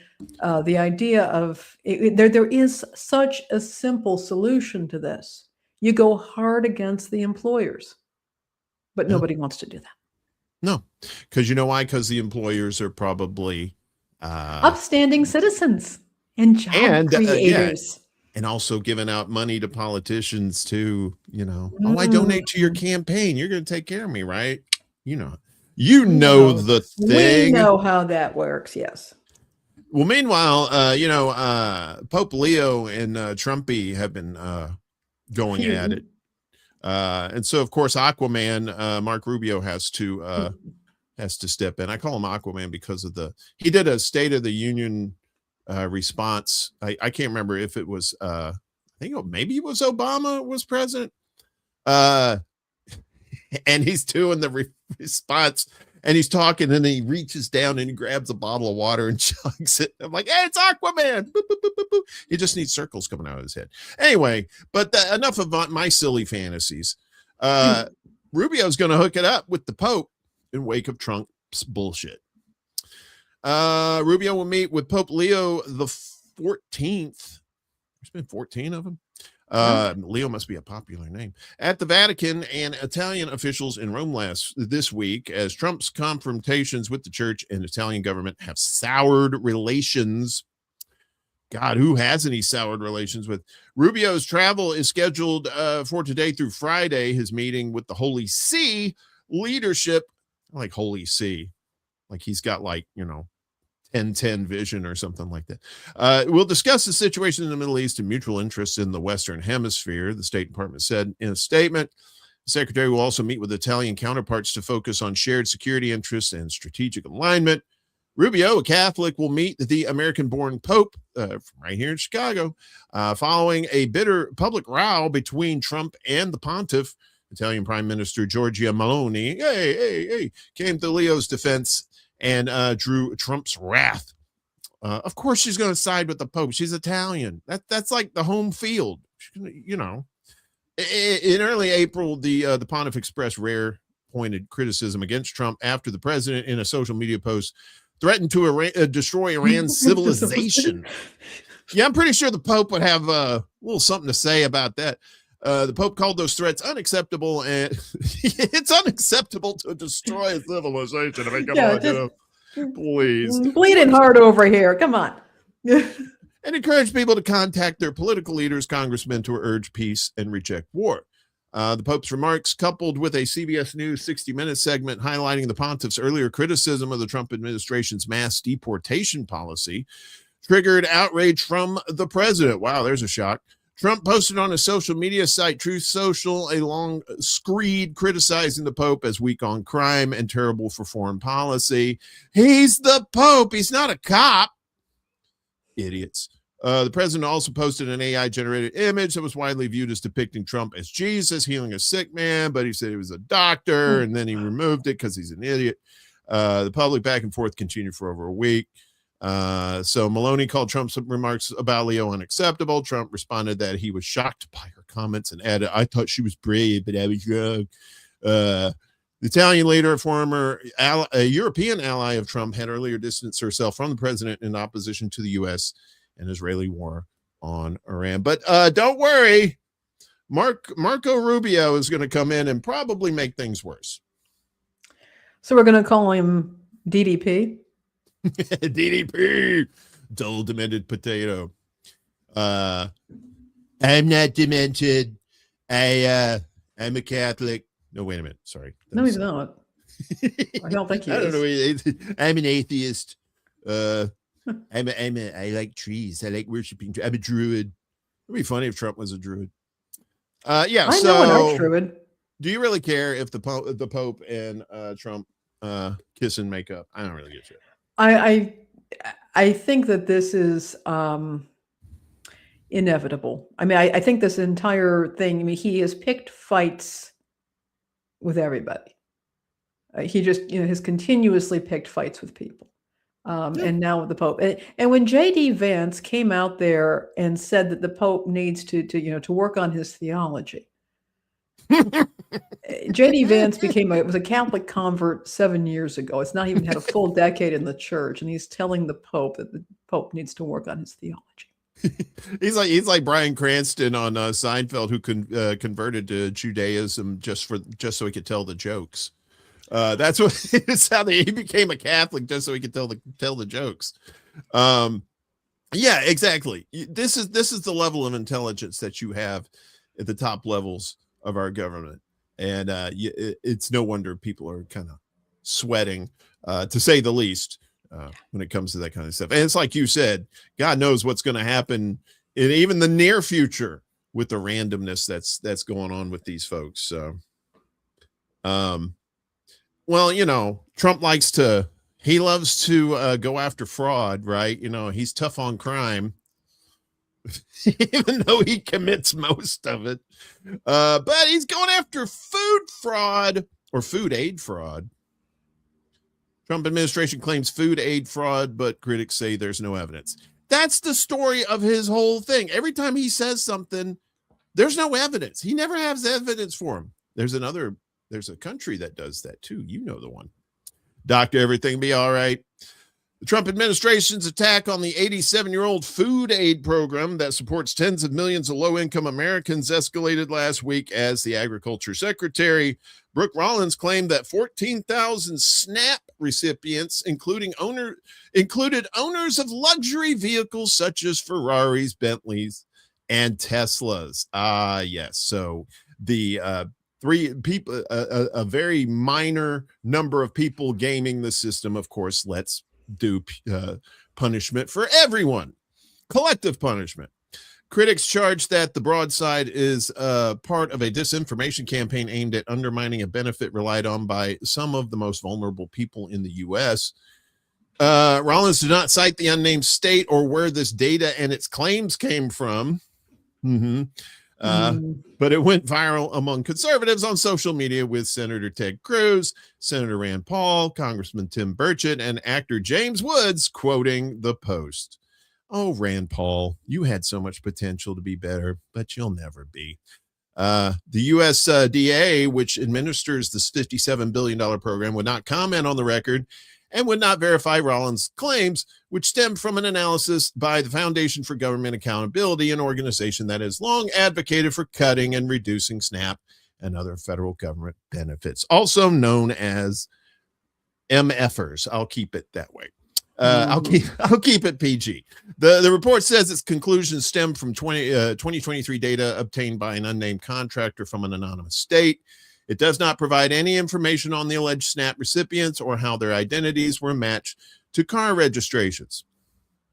Yeah, they pull this stuff out of their asses, and then they're like, because they know it enrages people. This is what they want to do. They want people pissed off and not thinking straight. The Foundation for Government Accountability would not provide its data or methodology and did not respond to multiple requests for comment. Gee, I wonder why. Congresswoman Jahana Hayes, ranking member of the Nutrition and Foreign Agriculture Subcommittee, said she was highly skeptical of the data. You think? First of all, if it were true, it would have been cited with the state. And what happened, Hayes said, I just don't buy the secretary saying that they have all this information as a gotcha moment, while not also simultaneously saying we plan to hold these people accountable for defrauding the system and taking food away from the people who really need it. Hayes said claims of fraud and abuse have often been made without evidence, and that cases of provable fraud should be prosecuted, not be used to cut and attack SNAP at the expense of people who need and rely on it. Exactly what I just said, collective punishment for the actions of a strong minority. It's like voter fraud, right? The voter fraud happens is like 0.01% or something like that of somebody pretending to be somebody else or somebody voting as a dead guy or something like that. It rarely happens, but who gets punished? Everybody gets punished because we have to have a voter ID over it because of the actions of a few. And we could debate that, but I mean, that's more or less what it is.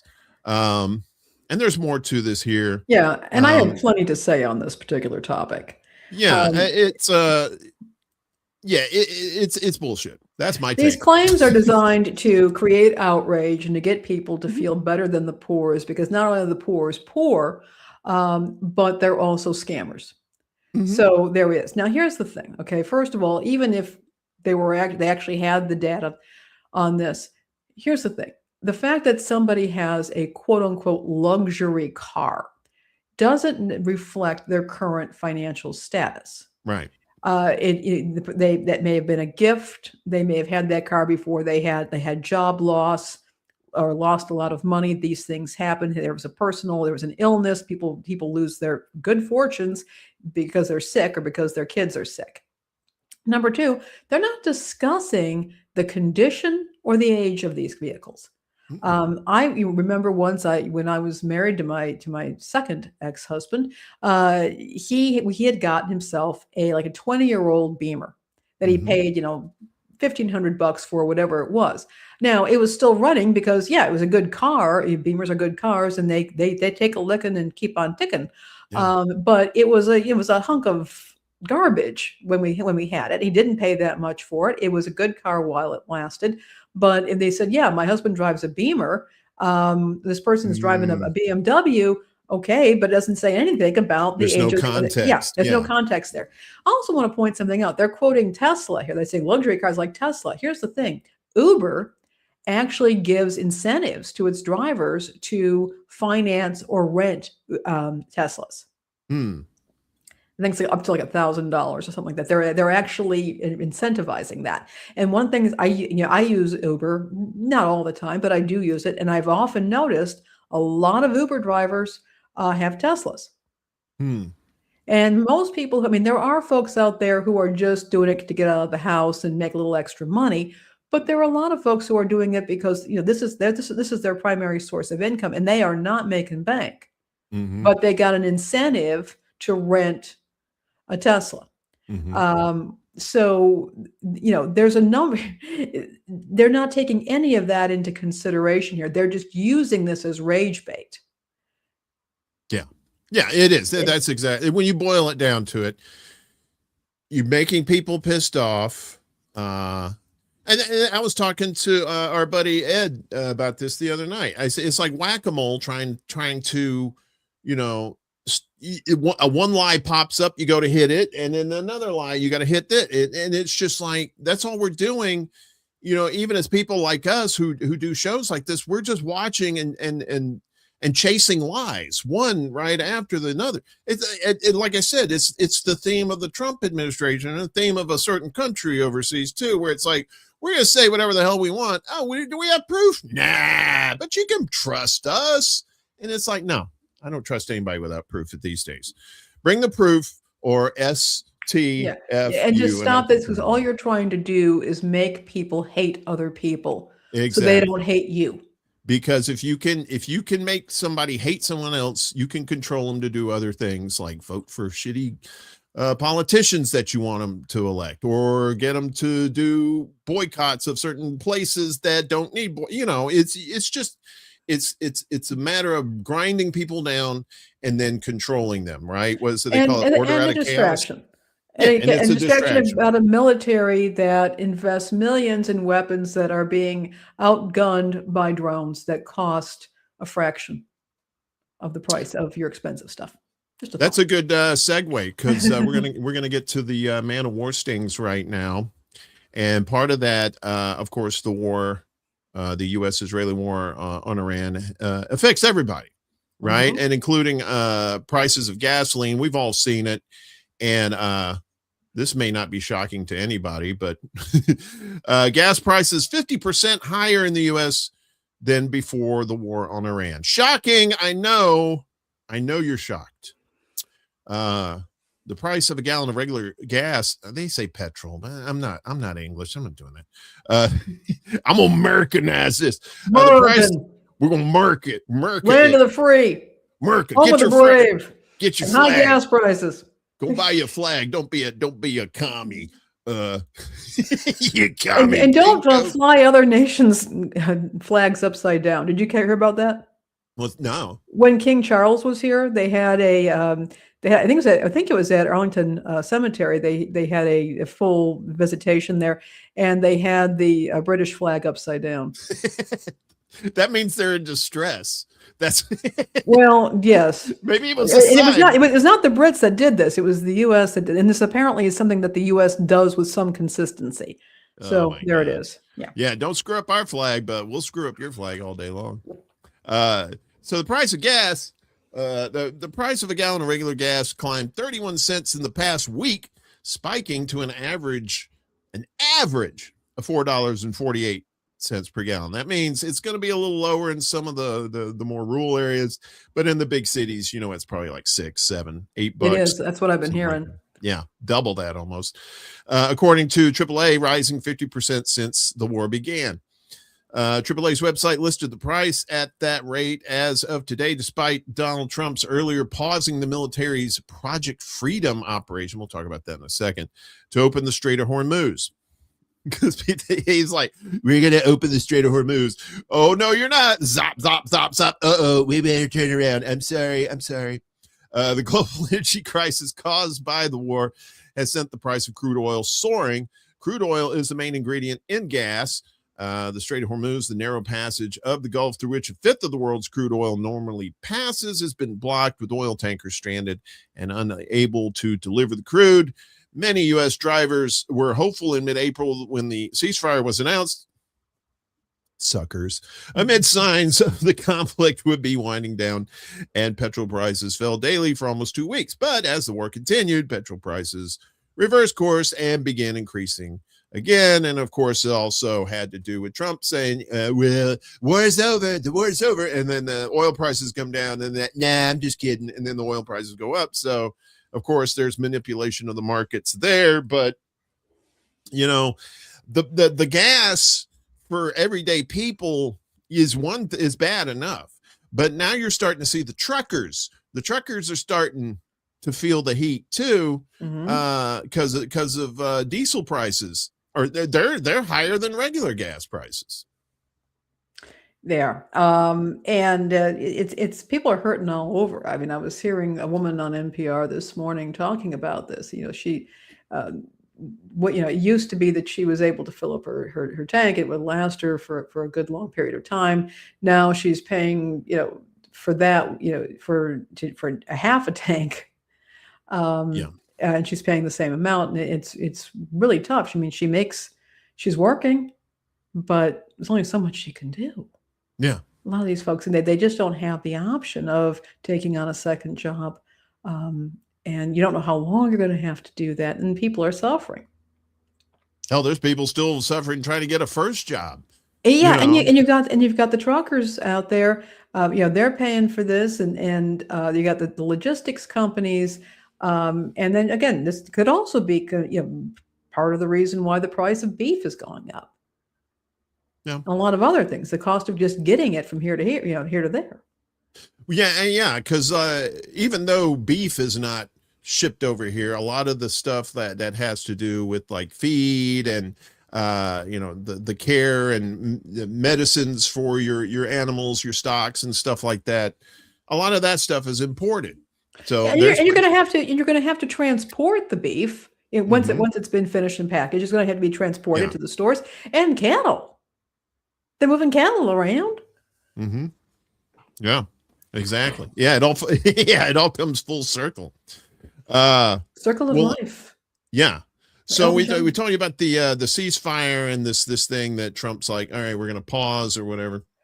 So the ceasefire holds despite Hormuz standoff, according to Captain Haircut here. Look at this guy's hair. Jeez. That's some, what's his name? Who's the guy in California, the governor? Gavin Newsom. Gavin Newsom. Yeah, that's some Gavin Newsom hair there. I wonder if they go to the same barber. The ceasefire between the U.S. and Iran is still in place despite bursts of military action around the Strait of Hormuz. Pentagon chief and hairstylist Pete Hegseth tells reporters. He said yesterday that Trump will make the decision as to when the truce ends, signaling that Washington may be willing to tolerate some Iranian attacks during the push to open Hormuz before renewing the war.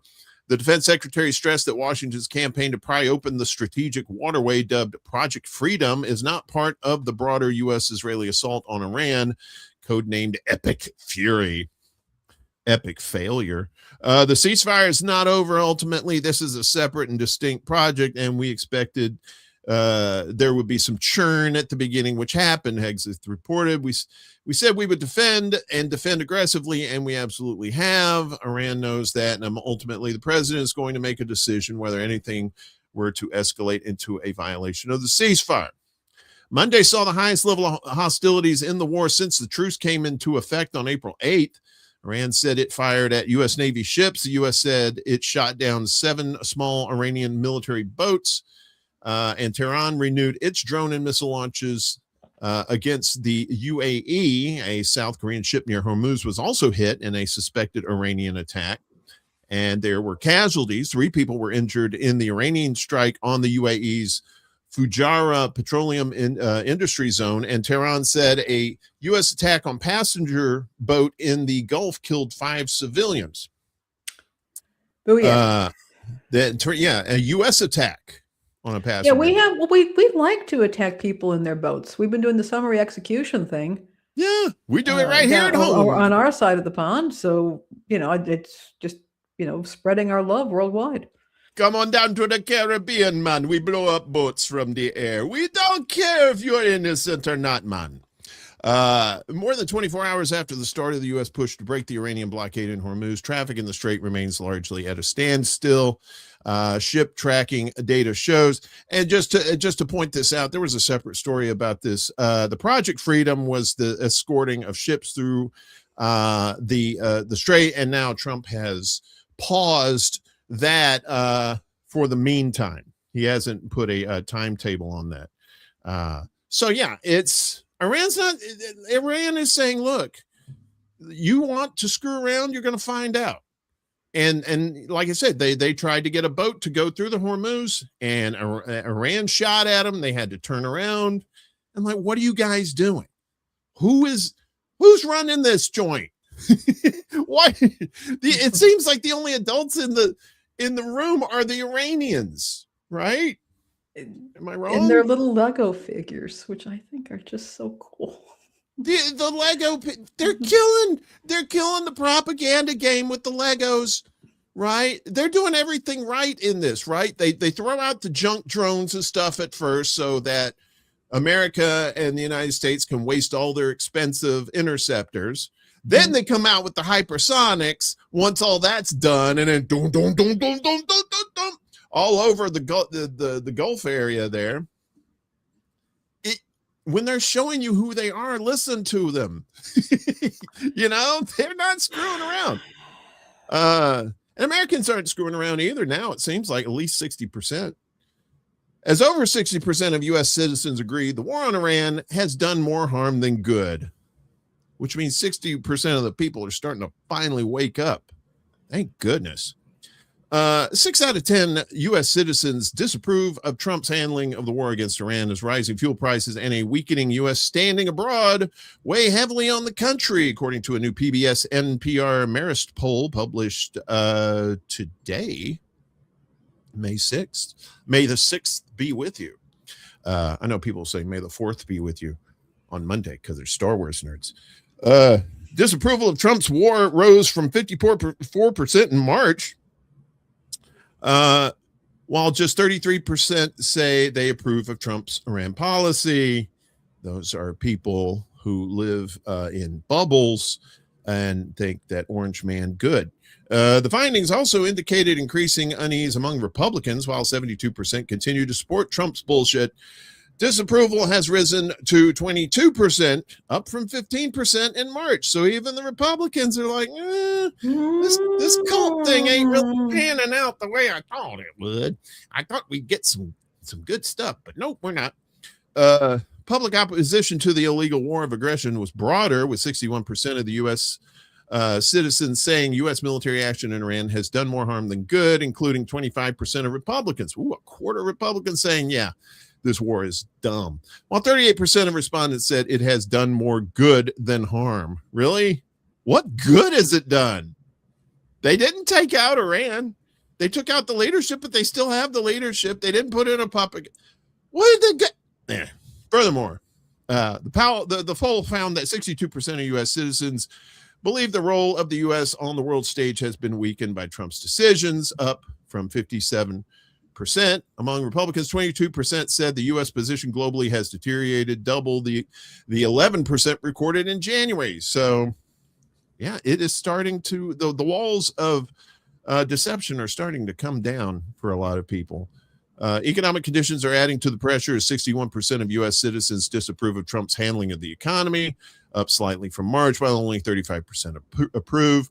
The poll revealed that 63% of U.S. citizens feel the economy is not working well for them personally, and 56% believe their local area is either not very affordable or not affordable at all. Yeah, try living in a big city, and you'll see that tenfold. Gas prices have emerged as a primary source of frustration. We told you about that, with over 80% reporting that current prices are stretching their household budgets, including 33% who consider the strain to be major. Most respondents attributed the rise in energy prices to Trump. The poll shows that 63% assign a great deal or a good amount of blame to him, including 63% of independents and 32% of Republicans.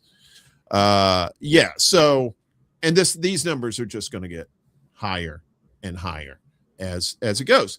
Trump wanted to wrap this up in a couple of days, and now here we are. Was it March, April, almost going on 3 months?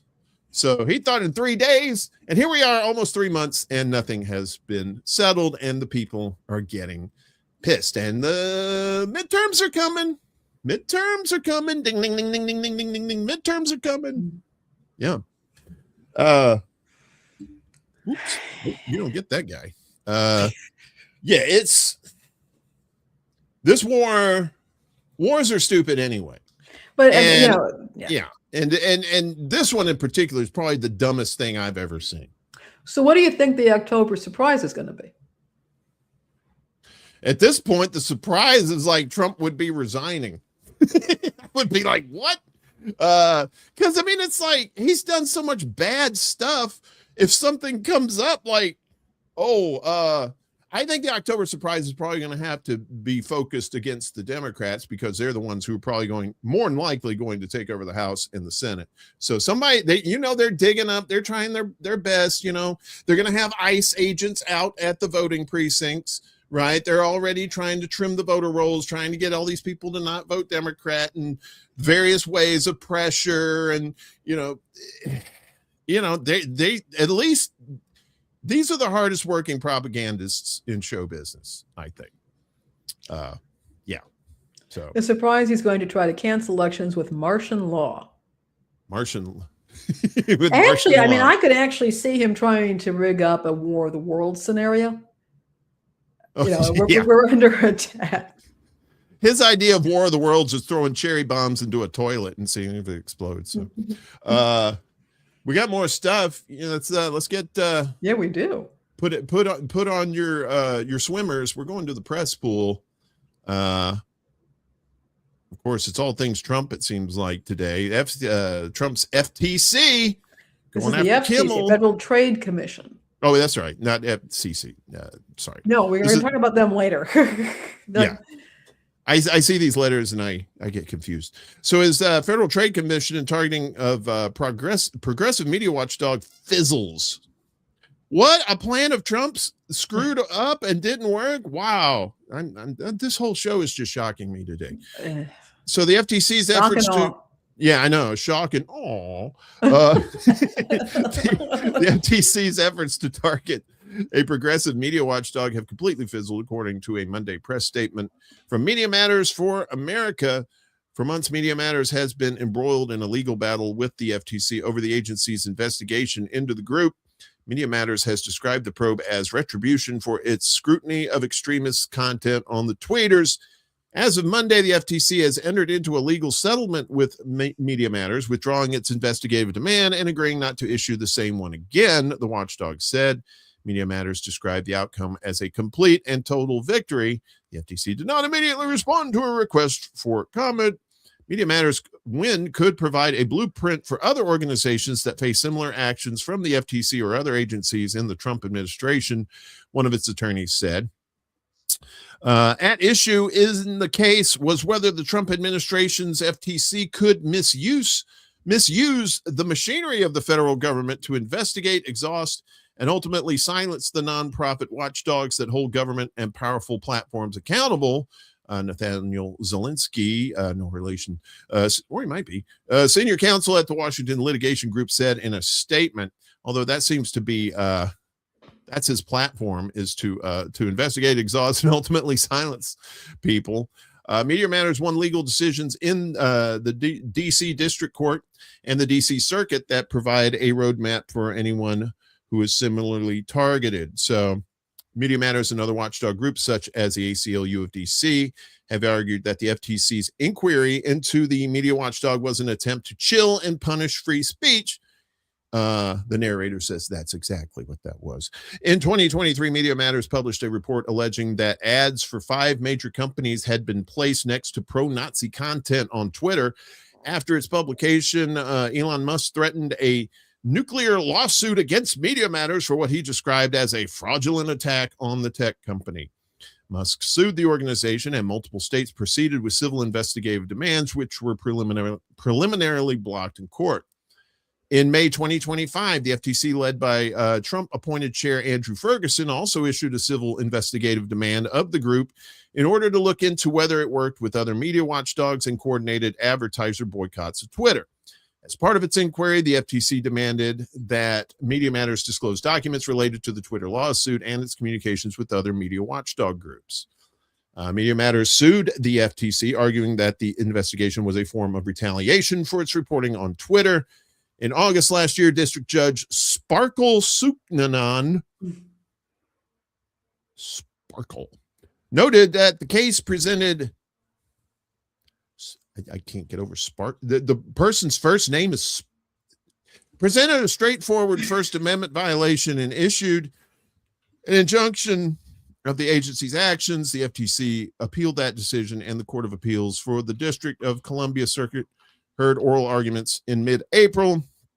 As Bloomberg reported, the FTC dropped its document requests of Media Matters and multiple other organizations in late April after settling an antitrust case with advertising agencies tied to the alleged ad boycotts. The agency has stated that Media Matters was not the target of any investigation. The group said, no, it wasn't them. Our victory shows the importance of holding power to account and the importance of fighting instead of folding. That person said. So yeah, that's the thing. You got to stand your ground, because that one of Trump's biggest weapons is the courts. Right. That's what he does. Sue. But he has another weapon, and that's the regulatory agencies that, their heads are not democratically that we're elected. Talk about here in a little bit. Yeah, exactly. So it's up to the people. Mm-hmm. It's up to these, obviously it's up to these media organizations to stand up for themselves, but we have to also help them stand up for themselves too, because it's a matter of free speech. Yeah.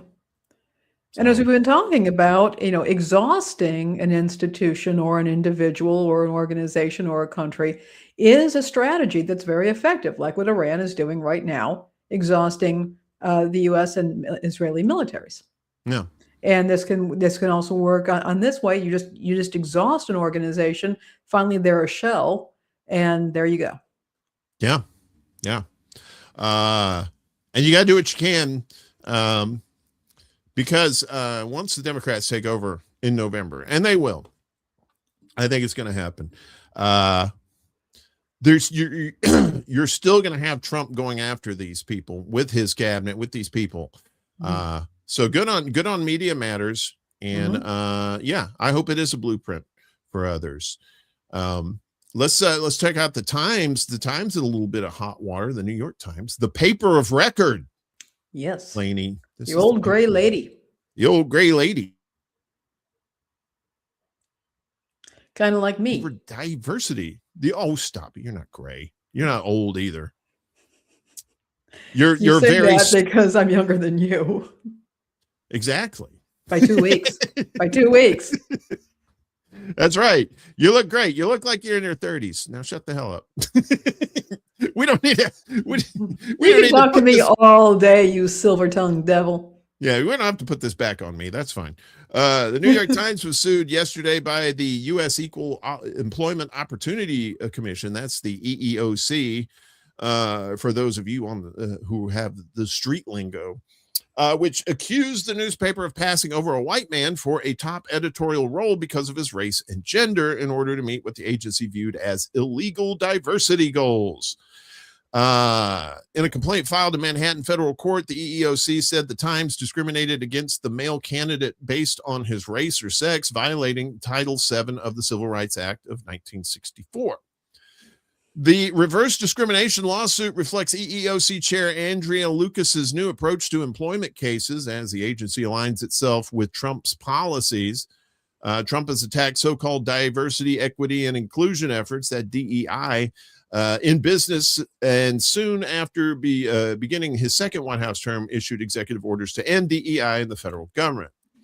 The New York Times categorically rejects the politically motivated allegations brought by the Trump administration's EEOC. Times spokesperson Danielle Rhodes said in a statement, "Our employment practices are merit-based and focused on recruiting and promoting the best talent in the world. We will defend ourselves vigorously." Trump is also suing the Times in a $15 billion defamation lawsuit, accusing it of trying to sabotage his 2024 election campaign and disparage his reputation as a successful businessman. The dude has increased his net worth significantly, and he won the election. Yeah. His own reputation disparages his reputation. Yeah. EEOC says the newspaper acted with malice or reckless indifference. The EEOC sued on behalf of an 11-year Times veteran who sought a promotion to deputy real estate editor. Oh, wow. That was always my dream as a kid. One day when I'm an adult, I'll be deputy real estate editor at the New York Times, and the world will be perfect. After working primarily as a senior staff editor at the international desk. According to the complaint, the Times had for several years tried to hire more Black, Hispanic, and female employees to create a more diverse, equitable, and inclusive newspaper, and in 2024 decided it needed more non-white leaders. The EEOC said that despite being qualified for the promotion, the editor never made it to the final hiring stage, where a less qualified multiracial female was chosen over a white female, Black male, and Asian female. One interviewer called the winning candidate a bit green overall and said, "I don't see her contributing to the expansion of the coverage in a significant way," the complaint said. The EEOC said the Times enforced its unlawful employment practices with malice or with reckless indifference toward the rights of the white male editor. It wants the Times to end those practices and compensate the editor with back pay, future loss pay, and punitive damages. The Times, in its statement, accused the EEOC of making sweeping claims that ignore the facts to fit a predetermined narrative. Neither race nor gender played a role in this decision. We hired the most qualified candidate, and she is an excellent editor. In a December interview with Reuters, Lucas said, "My goal is to shift to a conservative view of civil rights, including attacking all forms of race discrimination, including DEI." The agency's subsequent enforcement activity has included probing whether footwear and apparel companies Nike discriminated against white employees, and a lawsuit accusing a Coca-Cola bottler of illegally excluding men from an employee networking event. So, interesting case, right? Yes. Reverse discrimination is what they're claiming in there.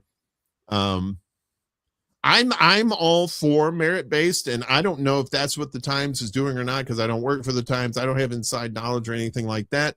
But it being a New York company and it being as severely liberal as it has been, I wouldn't be surprised if that were the case. But, it's just...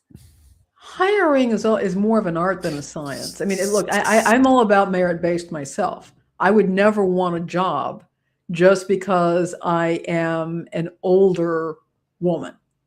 Nobody would want that.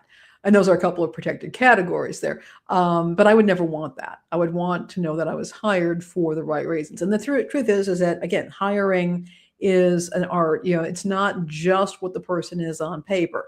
How easy is this person to work with? Has this person shown receptivity to feedback? Does this person have experience or connections that could grow that department? And we have one statement from one of the interviewers, but we don't have the rest of them. Exactly. We're not seeing that. So it does concern me. And, and real estate is an important issue because historically, people who own real estate have been people who have been privileged. And in fact, whole groups of people, including people of color in this country, have been excluded from real estate holdings. So there might be some good reason to want somebody in that role who has broader experience in these issues. And we don't know what this person's experience is because we're not seeing that in this report. So, I mean, I think this is a tricky question, but it does seem to me that the EEOC is drawing a line in the sand and said, this is how we're defining discrimination.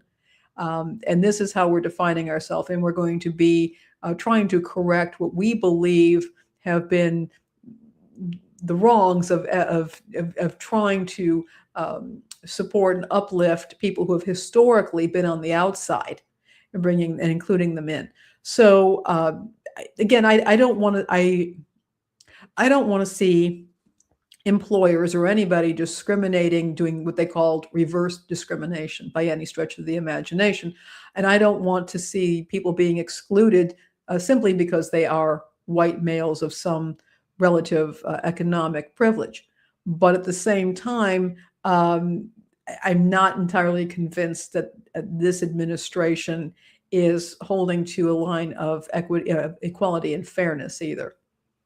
No, they're not. This is just another attack on the New York Times. Yeah, is basically what it is, because if the FTC doesn't have any proof, right? They're fishing.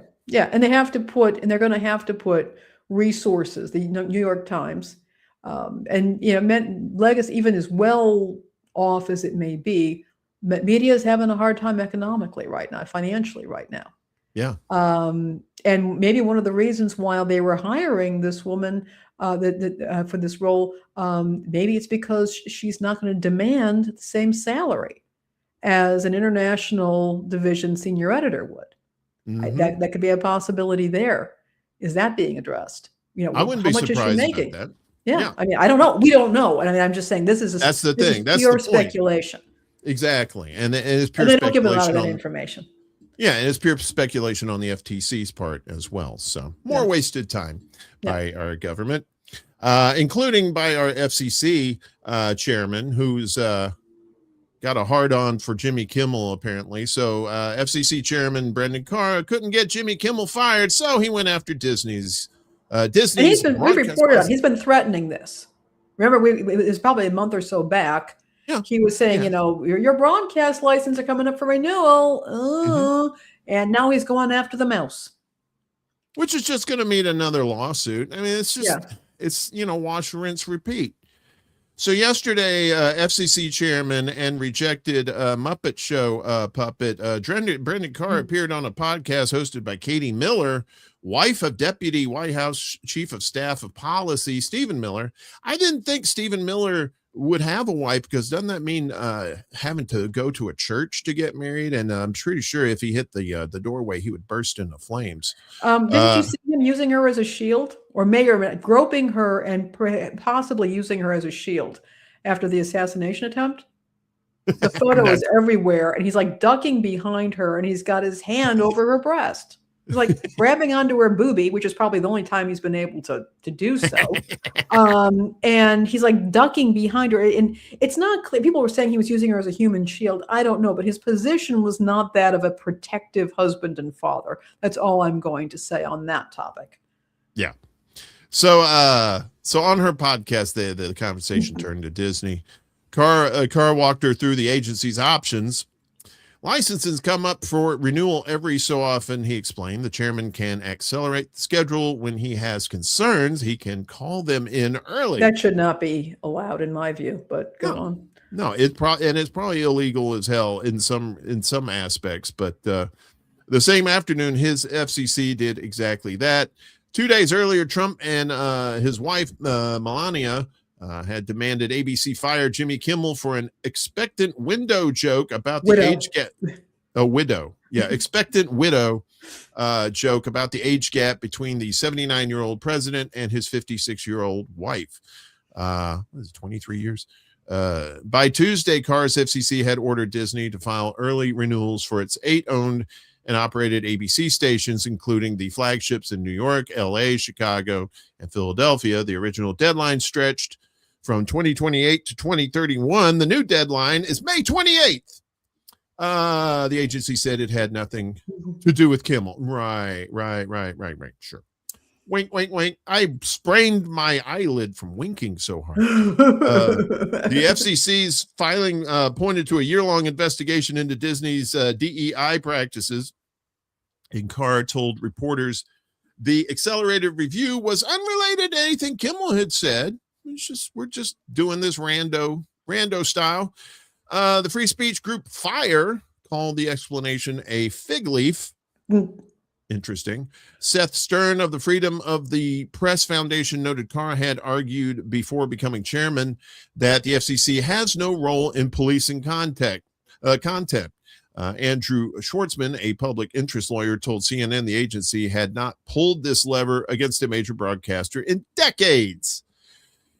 Yeah, because Trump hasn't been president until now. Carr has been here before in September after Kimmel made on-air comments about the suspect in Charlie Kirk's assassination. Carr went on Benny Johnson's podcast. Jesus Christ, that psychopath. That you talk about propaganda. That guy is Rush Limbaugh. He's Timu Rush Limbaugh. He's not even as good as Rush, but he's trying to be. And warned broadcasters they could do this the easy way or the hard way. Nexstar and Sinclair, 2 of the largest owners of ABC affiliates, preempted Kimmel's show within days. Disney suspended him for 6 days before bringing him back. The FCC does not regulate cable, it does not regulate streaming, it does not regulate podcasts. The one thing it regulates with real authority is broadcast television. Nilay Patel, editor-in-chief of The Verge, has been making this point for months on The Vergecast, the publication's flagship podcast. The pressure lands where the lever exists. Joe Rogan on Spotify is outside Carr's reach. Hassan Piker, the Twitch streamer who told his audience anyone serious about Medicare fraud would kill Rick Scott and once said the U.S. deserved 9/11, is outside Carr's reach. Nick Fuentes, the white nationalist live streamer who has openly minimized the Holocaust, is outside Carr's reach. Jimmy Kimmel made an age gap joke. He is on broadcast television. That puts him inside Carr's reach. So you get the gist of it there. And he said, oh no, this has nothing to do with Kimmel. Yeah, it's just very coincidental. Bullying. This is bullying. And I mean, the mouse can handle it. But again, he could go after other smaller interests. There are a lot of small broadcasters out there, radio and television. Small time, and Carr could very easily pull this same crap with them. Yeah. Look, if a station needs to be taken off the air because they're violating laws or regulations, you do it. You do not accelerate at whim, capriciously, license renewal periods. That you just don't do that. This is despicable. Yeah. He is not supposed to be policing content, and yet here's the guy who started telling stations what music to play because it's the 250th anniversary of the USA. And by gum, I tell you, I love to listen to classical music on the local public radio station. And sure enough, right after that happened, he said we should have George Gershwin, John Philip Sousa, Duke Ellington. He named the names that he wanted. And sure enough, God bless the poor folks at this station, their classical program had a piece by John Philip Sousa. And it was wonderful. I enjoyed it. But man, did that send, chills down my spine. This is, broadcast media is democratic. The radio is, I think, the most democratic because radios are so cheap. But broadcast television, again, it's accessible media. It is free to anybody with a television and a receiver, an antenna of some kind. And yes, digital antennas are out there. They're cheap. You can get one for $20 off Amazon. And you can get a whole bunch, depending on where you live, you can get a whole lot of stations. And he's going after something that is absolutely critical to free press in in the U.S. Not to mention emergency notifications, which we again need because we're living in very unstable times. But this is a free source of news, information, entertainment, culture, and he is saying, "Hey, I control this now on behalf of my big boss." This is despicable. Yeah. To which Disney will probably reply, "See you in court." Here we go again. Well, some good news on the radio front, especially This is so much fun. This is some great news. If you're an old fart like me, and who's like only me, 2 years older than you. 2 weeks. 2 weeks. Yeah. That's right. See, I was 2 trying to weeks. help you out there, but no. I know, but I'm all about honesty and integrity, Uncle Warren. There you go. There you go. Well, after 40 years, and for the first time, WKRP returns to Cincinnati. They weren't technically there, but I mean on the Magic Picture box they were. So the most famous fictional call letters in radio history are finally home for real. As of 6 a.m. this morning, was this May 4th? So this is on Star Wars Day. Starting on Star Wars Day, WKRP is on the air in Cincinnati, Dayton, Northern Kentucky, brought to life by two of the market's most seasoned operators, and they have no intention of playing it straight, as they should not. Mm-hmm. Exactly. Randy Michaels and Jeff Zeisman have spent decades in radio, most recently with the hyper-local, low-commercial brand, the Oasis. When the WKRP call letters came up for auction, they didn't hesitate long. For the past 12 years, WKRP has belonged to a 100-watt low-power FM in Raleigh, North Carolina, operated by Oak City Media. Under FCC guidelines and LPFM, low-power FM, can authorize other broadcast services to share its call sign, and Oak City General Manager D.P. McIntyre engineered exactly that, bidding off the right to the letters as a fundraiser for struggling LPFMs nationwide, which we are always telling you about. These low power places and community stations are in deep trouble financially anyway. As Eisman and Michaels know, these are far more than just 4 letters. They are shorthand for everything radio could be when it stopped taking itself too seriously. And in the exclusive interview with Radio Inc., they lay out their game plan to honor that. And you can read that interview on our Substack. We'll have all these links here for you. They are there. This is great news. Yeah, this is fantastic. First of all, for you youngsters out there, WKRP in Cincinnati was a groundbreaking television show back in the 70s. It had a renaissance, I want to say back in the early 2000s, was it the 2000s or the 90s, came back. But it was about a radio station in Cincinnati where they had flipped their format from beautiful, I think it was beautiful music to rock. And it was a great deal of fun, the show was, and it inspired a lot of young people to go into radio. Mm-hmm. And so I'm one of them. Yeah. A lot of people, they saw that show and that this is what I want to do. And this was kind of radio's heyday. Everything was great. And they did that. So it's wonderful seeing that it's actually coming back to Ohio, that they make some use of those call letters. I want to point out that Jeff Zeisman and Randy Michaels are two absolute professionals. I had the pleasure of interviewing Randy Michaels when I was the editor of Radio Inc. magazine.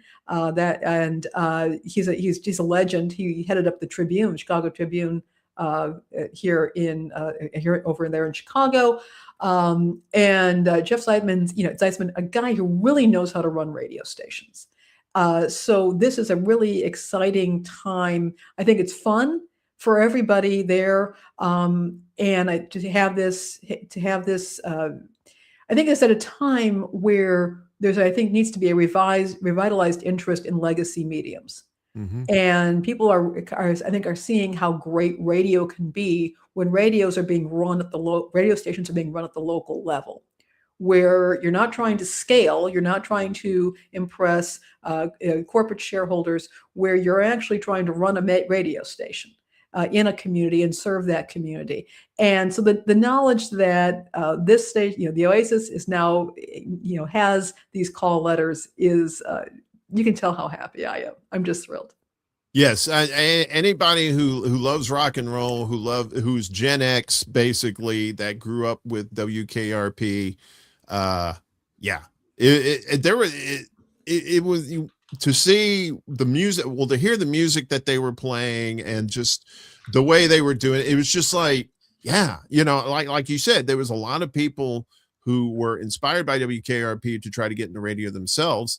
And I didn't get in until probably the early 90s, but while I was in college. And of course, everybody that I worked with in radio had some sort of inspiration, whether it be big or small, from WKRP. So that's good. It's good to know. And now it gives me incentive to go to Cincinnati just to listen to the radio station. They probably have it online too, I guess, right? Yeah, Chuck just shared with us their website, wherethemusicwent.com. Again, I'm loving the old school artwork here. It's just this is I'm so tickled. I gotta tell you, I'm just so tickled. Yeah, wherethemusicwent.com. And that's good. And so that's one of the beauties of the internet, is if you can't be in the area where it's being broadcast, at least you can still listen to it somehow. So oh no, now it's Tom Jones. I mean, it's not unusual. It's not unusual. I mean, Delilah. Sorry, I can't make a reference out of that. We're running a little bit. I'm sorry. Yeah, little bit on time, so we're going to go ahead and get to finally today with our little fish friend doing stand up there because he thinks he's a comedian. It looks like Jabberjaw's a little bit in that thing there. So robots are everywhere, Lainey. We're gonna be taken over by robots. But in the meantime, they're flying on our planes and causing ruckuses. So the robot passenger causes flight delay in California. A Southwest flight from Oakland to San Diego landed more than an hour late Thursday. The reason? Meet Bebop, a 70-pound humanoid robot built for events and performances. Pretty interesting carry-on, to say the least. Sorry, or the was audio's a little Bebop low. a passenger? Bebop was actually a passenger. Bebop travels the country for work, but this time the robot's case was too heavy to check under Southwest rules. So his team at Dallas-based Elite Event Robotics bought Bebop a seat. Before boarding, Bebop even put on a show for passengers. But once the robot was strapped in, the question started. Then they come and start asking, what kind of batteries does it have? What's going on with this? X, Y, and Z. They want to And meanwhile, I'm like watching his flight and I keep seeing online runway delay. In a statement to ABC7, Southwest said Bebop's lithium battery exceeded the maximum allowable size, so it was confiscated. The team at Elite Event Robotics is now working to get the battery back before their next trip. So will Bebop be joining you on another flight then in the future? He'll be there on Sunday. At the moment, we got him under 100 pounds, so I shouldn't have to worry about actually walking him through the terminal. And we're overnighting batteries to Chicago tomorrow to hopefully be able to fulfill the next event request. An airline delay due to a humanoid robot, only in the Bay Area. Dustin Dorsey, ABC7 Eyewitness News. Yeah, only in the Bay Area do you not do some research on TSA regulations. Yeah. They forgot he had a battery on him. I mean, it's all very cute and everything, but it's like, folks. Well, I mean, it's just here it is. This is the beginning of iRobot, I think. You're gonna have more. You'll be flying somewhere and you look over and there's a robot sitting in the seat and you're like, okay. Are they going to use drones to deliver the batteries now? I guess so. Yeah, because the robots feel more comfortable when relatives deliver the stuff rather than human hands, because they don't trust the pink skins, as they called them in Star Trek Enterprise, the Andorians. That's a third Star Trek reference today. The trifecta. That's all I got, Lainey. That's it. That's no more, no más nuevos. Aquí por favor, and I probably just butchered that language. I'm sorry. Hey Chris, what's going on? good to see you. This is normalize these kinds of machines and people. Yeah, it is. Well, that's what they're doing. They're going to normalize that. They're going to normalize AI, and when those two get together, forget it. All right.